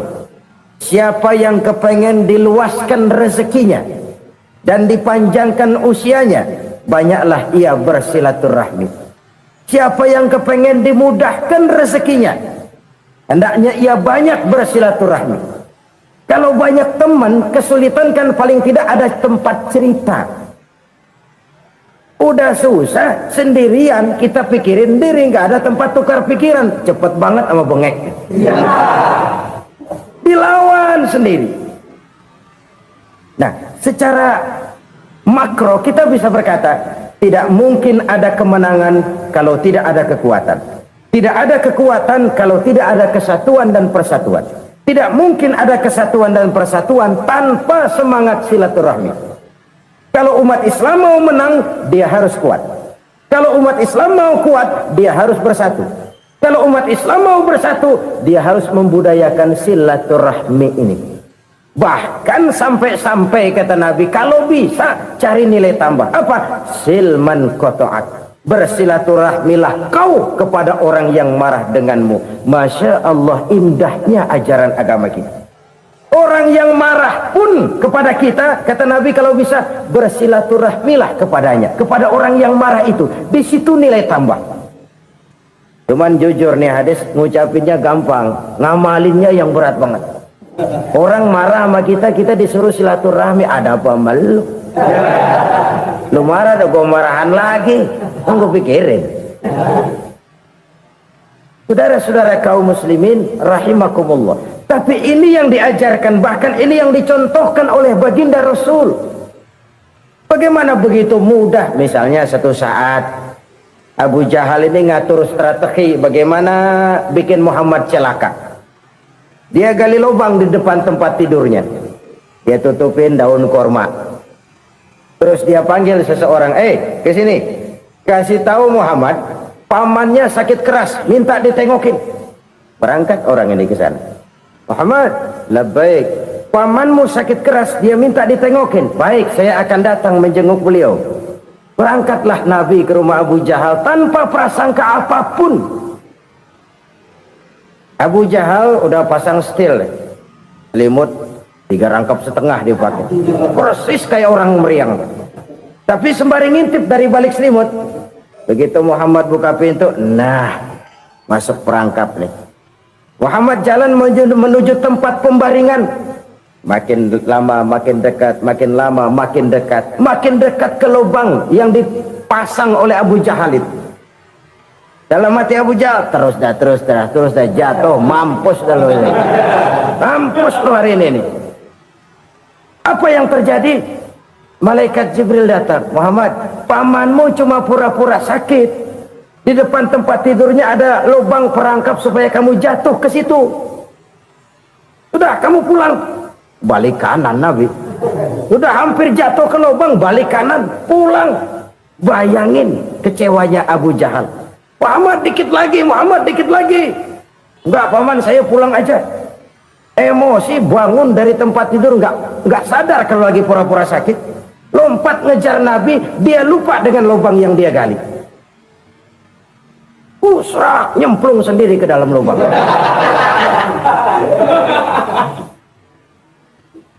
Nabi terus berlalu. Ini terjadi keanehan. Jatuh ke lubang yang dia gali itu sebenarnya nggak terlalu dalam ya, antara 3-4 meteran lah. Tolong, saya jatuh ke lubang ini. Datanglah pelayan-pelayannya itu. Angkat saya dari sini. Oh, yang ngulurin tambang. Satu gulung, belum juga nyampe itu tambah. Kurang, beli lagi ke warung. Sambung, ulur lagi, nggak juga bisa sampai. Wah, ini kerjaan Muhammad ini. Tolong, siapa salah seorang kamu ke rumah Muhammad, kasih tahu encangnya kecebur. Minta ditolongin. Sampaikan kepada Rasul. Kenapa? Pamanmu jatuh ke lubang, Muhammad minta tolong diangkatin. Tambang udah nyambung-nyambung nggak nyampe juga. Ya, nanti saya datang, saya tolong. Coba. Nyata-nyata orang berniat jahat mau mencelakakan dia. Datang dia menolong. Ini yang disebut air tuba dibalas air susu ya ini. Bukan sebaliknya. Air tuba dibalas air susu. Paman, kecebur ya? Iya Muhammad, tolong ini. Pegang tangan saya. Nabi ulurkan tangannya, nyampe, dipegang oleh Abu Jahal, diangkat ke atas, sampai atas. Apa kata Abu Jahal? Sihirmu memang hebat Muhammad. Udah ditolongin dikata sihir. Yang enak kita kemplang kan itu orang begitu. Urusan apa? Tapi inilah akhlak. Kalau bisa kamu bersilaturahmilah dengan orang yang marah kepadamu sekalipun. Orang marah kita tetap baik. So, kalau kita berbuat baik sama orang yang memang baik, rasanya sih biasa-biasa aja. Orang baik kita baik lagi, ya draw aja, belum ada nilai tambah di situ. Baru ada nilai tambah kalau kita bisa berbuat baik kepada orang yang nyakitin kita. Itu namanya kita setingkat di atas dia. Dia sakitin kita, kita berbuat baik sama dia. Dia pelit sama kita, kita baik sama dia. Dia marahin kita, kita deketin dia. Di situ kita punya nilai tambah. Jadi siapa yang ingin diluaskan rezekinya, kata Nabi, dan dipanjangkan umurnya, hendaklah ia banyak-banyak bersilaturahmi. Sederhana sebenarnya silaturahmi, tapi silaturahmi membangkitkan semangat kesatuan dan persatuan. Kesatuan dan persatuan melahirkan kekuatan. Dalam matematika 1 ditambah 1 pasti 2. Tapi di tengah masyarakat, 1 orang takut ditambah 1 orang takut, hasilnya jadi 2 orang setengah berani. Kenapa setengah berani? Karena udah berdua. Tadi pan takut sendirian, kalau dia kumpul turu-turu takutlah jadi berani. Kita yang lemah, kita yang tidak berdaya, kita yang miskin, kalau mau kompak bersatu, apa yang nggak bisa kita kerjain? Apalagi tinggal di kota besar, pilihan cuma 2. Bertahan atau minggir. Bertahan atau minggir. Untuk bisa bertahan harus mampu bersaing. Untuk mampu bersaing harus punya keahlian. Keahlian harus ditunjang dengan pendidikan, ditambah oleh kekompakan sebagai umat. Udah miskin mencar mulu, orang injek gitu. Orang nggak pandang urusan apa yang malu. Oleh karena itu silaturahmi pada hakikatnya merupakan ruh dari ukhuwah yang diajarkan oleh agama kita. Bagaimana Islam menyelamatkan masyarakat manusia dari ras diskriminasi, mengikat manusia, dan tidak ada persaudaraan yang lebih indah selain persaudaraan yang diikat dengan nilai-nilai akidah. Sepanjang orang di jalan Allah, itulah saudara kita. Keluar dia dari jalan Allah, selesailah persaudaraan sampai di situ. Karena itu, kalau ingin menyimpan sesuatu di surga, banyaklah bersilaturahmi. Datang ke rumah ini, datang ke rumah itu, dan lain sebagainya. Itu simpanan kita di akhirat nanti. Ini yang ketiga. Saudara-saudara, yang keempat, perbendaharaan surga itu apa? Wa qawlu la hawla wa la quwwata illa billah. Ucapan la hawla wa la quwwata illa billah. Ibadah kan ada yang berat, modalnya besar. Bangun masjid berat, modalnya besar. Bangun rumah sakit berat, modalnya besar. Ada ibadah yang berat tapi modalnya ringan. Misalnya puasa. Puasa itu berat, mengendalikan nafsu. Kalau sekedar nggak makan nggak minum sih enteng, mengendalikan nafsu. Itu jihad terbesar, tapi kan modalnya ringan, cuma niat saja. Ini ibadah berat, modalnya ringan. Ada ibadah yang ringan, modalnya juga enteng. Seperti termasuk ucapan la haula wa la quwwata illa billah. Tanpa sadar, la haula wa la quwwata illa billah. Nyelengin tuh di surga. Nyelengin, kita nggak terasa, nyelengin simpenan akhirat. La haula wa la quwwata illa billah. Nyimpan lagi. Kaget, la haula wa la quwwata illa billah, nyimpan lagi, banyak simpanan. Walaupun sebenarnya yang dimaksud di sini adalah kesadaran batin bahwa tidak ada daya dan kekuatan kecuali Allah. Itu intinya. Kita memulai pekerjaan disunahkan baca bismillah, kan begitu. Apa itu? Kesadaran moral bahwa ini saya bisa kerjakan, saya kerjakan ini dengan menyebut nama Allah. Kenapa? Kalau Allah tidak memberikan daya dan kekuatan, mana mampu saya kerjakan ini. Maka saya kerjakan ini dengan menyebut nama Allah. Bismillah. Kesadaran moral. Manusia hanya wajib berusaha, tapi nggak pernah wajib berhasil. Banyak hal-hal yang kalau kita renungkan secara rasio nggak mungkin, tapi jadi kenyataan. La haula wa la quwwata illa billah. Tidak ada daya dan kekuatan kecuali bagi Allah semata-mata. kesadaran moral akan kelemahan dan keterbatasan makhluk bernama manusia. Kadang kita kagum dengan otak, tapi kita sering lupa sama yang bikin otak. Padahal bagaimanapun hebatnya otak, yang bikin otak pasti lebih hebat dari otak. Nggak percaya, silahkan otak-otakan.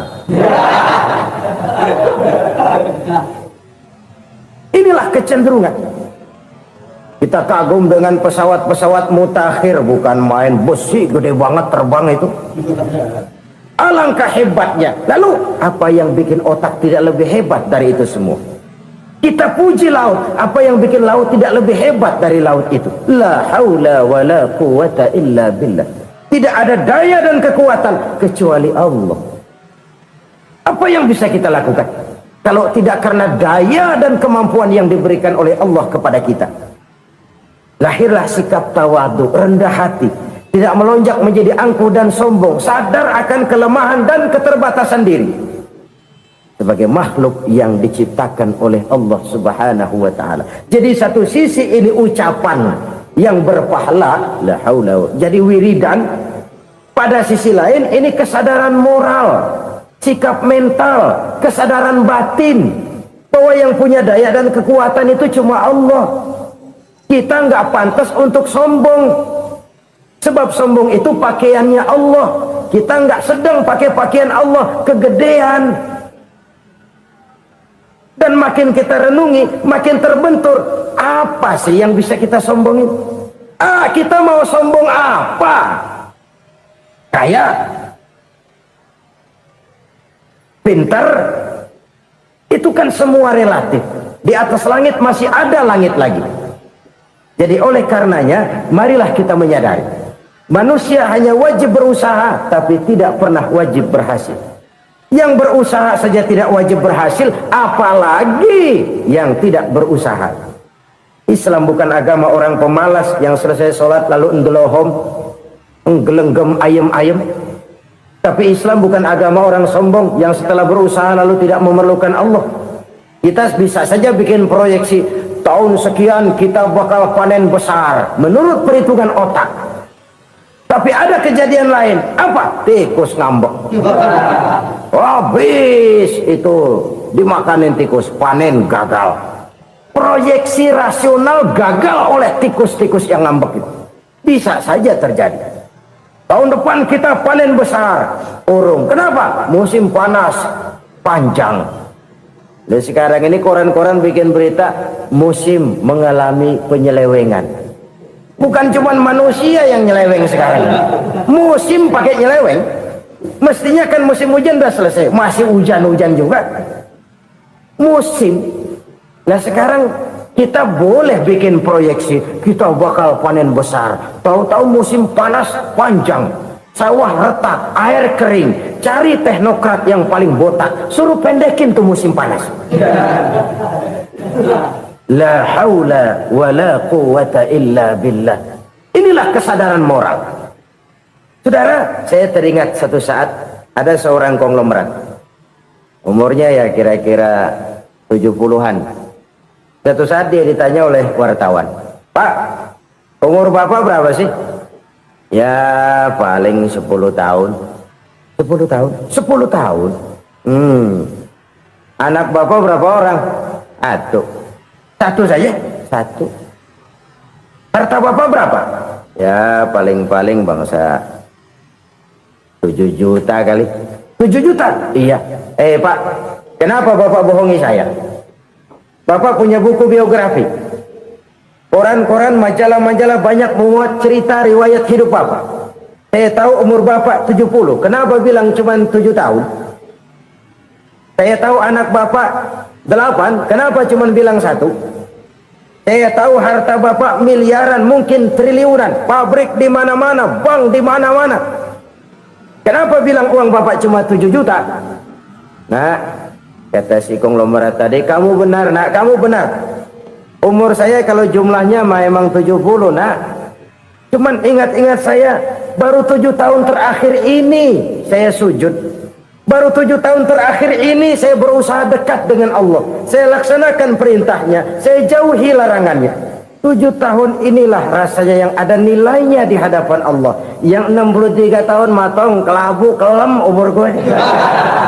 Habis untuk maksiat, untuk munkarat. Maka ketika ditanya tadi, umur saya 7 tahun itu. Oh begitu Pak. Oh iya. Lalu anak Pak, anak Bapak kan 8. Kenapa bilang cuma 1? Nah, kalau jumlah hitungannya memang anak saya 8. Tapi dari 8 orang ini rasanya cuma 1 nih yang bakal jadi buah hati, belahan jantung, pelanjut cerita, penerus sejarah, bakal jadi anak soleh yang akan mendoakan saya. Cuma 1 rasanya anak saya ini yang bakal jadi buah hati saya, besar-besaran saya, yang akan mendoakan di kubur saya, yang akan mendoakan di akhirat saya. Yang 7 orang mana? Masya Allah, yang 1 tenggeng, yang 1 nyekek botol mulu, yang 1 nggak karu-karuan. Makanya saya bilang 1 anak saya yang akan bisa mendoakan saya. Oh begitu Pak. Iya. Nah harta Pak, harta Bapak kan triliunan, pabrik Bapak di mana-mana, uang Bapak hampir di tiap bank-bank besar. Kenapa bilang cuma 7 juta? Betul kau nak. Harta saya kalau jumlahnya memang miliaran, triliunan mungkin, tapi yang saya ingat baru 7 juta tuh yang saya belanjakan di jalan Allah.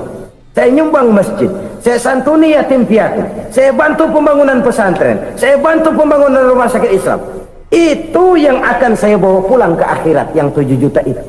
Yang triliunan itu nanti akan diperebutkan oleh anak-anak saya sebagai waris saya. Jadi harta saya 7 juta itu yang bakal nemenin saya di akhirat, yang akan saya bawa pulang jadi teman saya. Saudara-saudara kaum muslimin, jangan-jangan orang tua itu adalah kita-kita ini. Jangan-jangan kita-kita ini adalah orang tua itu. Jangan-jangan itu potret dari diri kita masing-masing. Dari sekian umur yang diberikan Allah, berapa tahun yang ada nilainya di hadapan Allah? Dari sekian anak-anak yang merupakan amanah, berapa yang akan mendoakan kita sebagai orang tuanya menjadi anak soleh? Dari sekian banyak harta yang diberikan Allah, berapa yang akan kita bawa pulang menghadapnya nanti, yang kita belanjakan di jalan Allah? Ini sebuah potret kehidupan. Karena itu kita kembali kepada la haula wa la quwwata illa billah. Kita wajib berusaha, kita wajib berikhtiar. Selebihnya segala daya dan kekuatan hanya milik Allah saja semata-mata. Satu kesadaran batin dari setiap pribadi muslim. Setelah ia berusaha dan berikhtiar, ia menyerahkannya kepada Allah Subhanahu wa ta'ala. Jadi satu sisi ini merupakan wiridan ucapan yang mengandung pahala, pada sisi lain ini merupakan sikap batin dari seorang muslim di dalam ia menghadapi realitas kehidupan ini. Saudara-saudara kaum muslimin rahimakumullah, kalau ini kita jadikan satu basis kehidupan, maka ini akan menyelamatkan manusia dari kemungkinan tergelincir menjadi orang yang lupa diri dan lupa darat. Sebab itu Imamul Ghazali berpesan, jadidis safinah fa innal bahra amiq wa khuziz zad fa inna safara ba'id wa khaffifil hamla fa innal hamla sadid. Perbarui selalu kapalmu karena lautan sangat dalam. Bawa bekal yang banyak karena perjalanan ini sangat jauh. Ringankan beban karena kebanyakan beban akan menyakitkan. Alangkah indah kalimat ini, alangkah dalam makna yang terkandung di sana. Perbarui selalu kapalmu karena lautan sangat dalam. Apa artinya ini? Jaga mentalmu baik-baik. Pelihara imanmu baik-baik, karena hidup penuh cobaan seperti lautan. Kita kalau berlayar di lautan kan kadang-kadang tenang, angin bertiup sepoi-sepoi basah. Jika malam datang, bintang gemintang bertabur menghias cakrawala, rembulan memantulkan sinarnya dengan indah. Dalam keadaan begitu berlayar enak. Tapi lain saat ombak menggunung, halilintar menyambar, angin topan bertiup. Berapa banyak sudah saudara-saudara kita yang tenggelam di lautan dunia tanpa sadar bahwa dia belum sampai kepada pantai yang akan dituju. Berapa banyak sudah saudara-saudara kita yang tenggelam di lautan dunia ini tanpa sempat bangkit lagi. Dia menyangka sudah sampai kepada tujuannya. Hati-hati kapal jangan sampai bocor karena lautan sangat dalam. Iman ini jaga baik-baik karena hidup penuh dengan ujian. Wa khuzizat fa inna safara ba'id. Bawa bekal yang banyak karena perjalanan sangat jauh. Saudara mau ke Bandung, bawa duit. Saudara mau ke Surabaya, banyakan lagi duitnya. Saudara mau ke Mekah, gepokan, iketan tuh duit nggak lembaran lagi. Makin jauh perjalanan, makin banyak bekal yang harus kita bawa. Kalau saudara dari Jakarta mau ke Surabaya, kagak bawa duit berangkat juga, itu sih bukan berani namanya, nekat. Sampai Surabaya belum tentu, sengsara di jalan udah pasti. Kenapa? Nggak bawa bekal berangkat. Sama juga kita nih, misalnya belum sempat sembahyang, mati. Waduh, berani banget orang. Belum punya bekal, mati. Sengsara di jalan. Atau bekal tidak cukup. Dari Jakarta saudara mau ke Surabaya, bawa duit 500 perak. Paling jauh Cikampek nyampenya itu. Paling jauh itu. Antara jauhnya perjalanan dengan bekal yang saudara bawa tidak seimbang. Hidup ini perjalanan panjang, a walking tour. Dimulai dari alam arwah, sebelum jasad diciptakan, roh diciptakan lebih dulu. Dari situ pindah ke alam rahim, dari alam rahim pindah ke alam dunia, dari alam dunia pindah ke alam barzah, baru menuju akhirat. Satu perjalanan panjang. Kalau bekal tidak bawa, sengsara di jalan.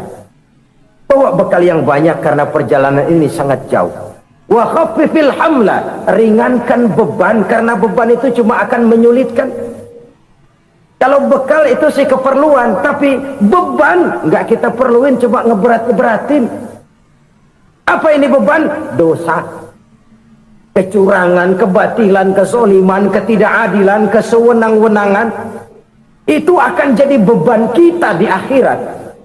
Alangkah celakanya, perjalanan panjang, bekal tidak bawa, beban kelewat banyak, alamat sengsara di jalan. Pahala tidak ada, dosa berlipat ganda. Na'udzubillah, summa na'udzubillah. Kalau kita rangkum nasihat Al-Ghazali dengan kisah si konglomerat tadi, kita akan mengambil kesimpulan. Pertama, bekal terbaik dalam menghadapi gejolak kehidupan ini tidak lain adalah iman. Yang kedua, pahala dan dosa. Dua hal kontroversial. Pahala adalah bekal, dosa adalah beban. Tapi kita sekarang kan tidak begitu terangsang kepada yang abstrak.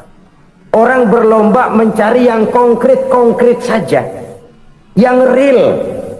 Kalau memang dosa, benjol dong, kira-kira begitu. Kira-kira begitu. Persis orang Yahudi dulu. Orang Yahudi itu kan pernah minta kepada Nabi Musa, ya Musa, lan nu'mina laka hatta narallaha jahrah.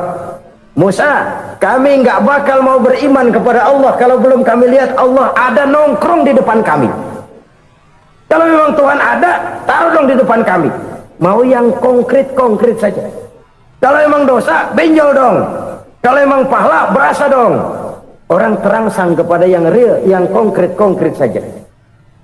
Karena itu, untuk mengejar dosa, orang mau bayar.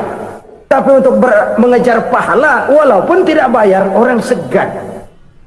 Ini yang dikatakan oleh Nabi, kamu mengharapkan ke surga, tapi kamu berat melaksanakan sesuatu yang bisa membawa kamu ke surga.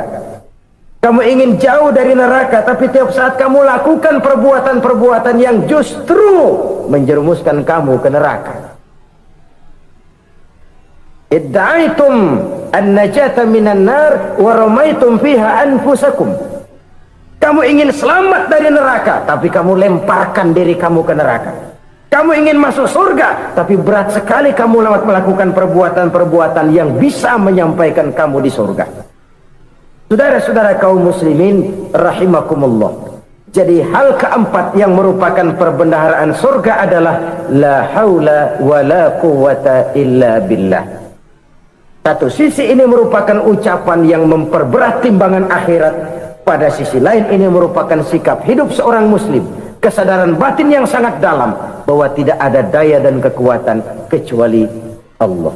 Dan itu kita simbolkan pada saat memulai pekerjaan dengan Bismillah, dengan menyebut nama Allah. Satu kesadaran moral, saya hanya bisa melakukan ini karena diberikan daya dan kekuatan oleh Allah. Lahirlah sikap tawadhu, rendah hati, tidak melonjak menjadi angkuh dan sombong. Saudara-saudara, sampai sini dulu jumpa kita kali ini. Semoga 4 perbendaharaan surga ini dapat kita lakukan, yang kelak akan merupakan bekal kita di kemudian hari nanti. Amin ya rabbal alamin. Terima kasih atas segala perhatian, mohon maaf atas segala kekurangan. Usikum wa iyaya bitaqwallah. Wassalamu alaikum warahmatullahi wabarakatuh.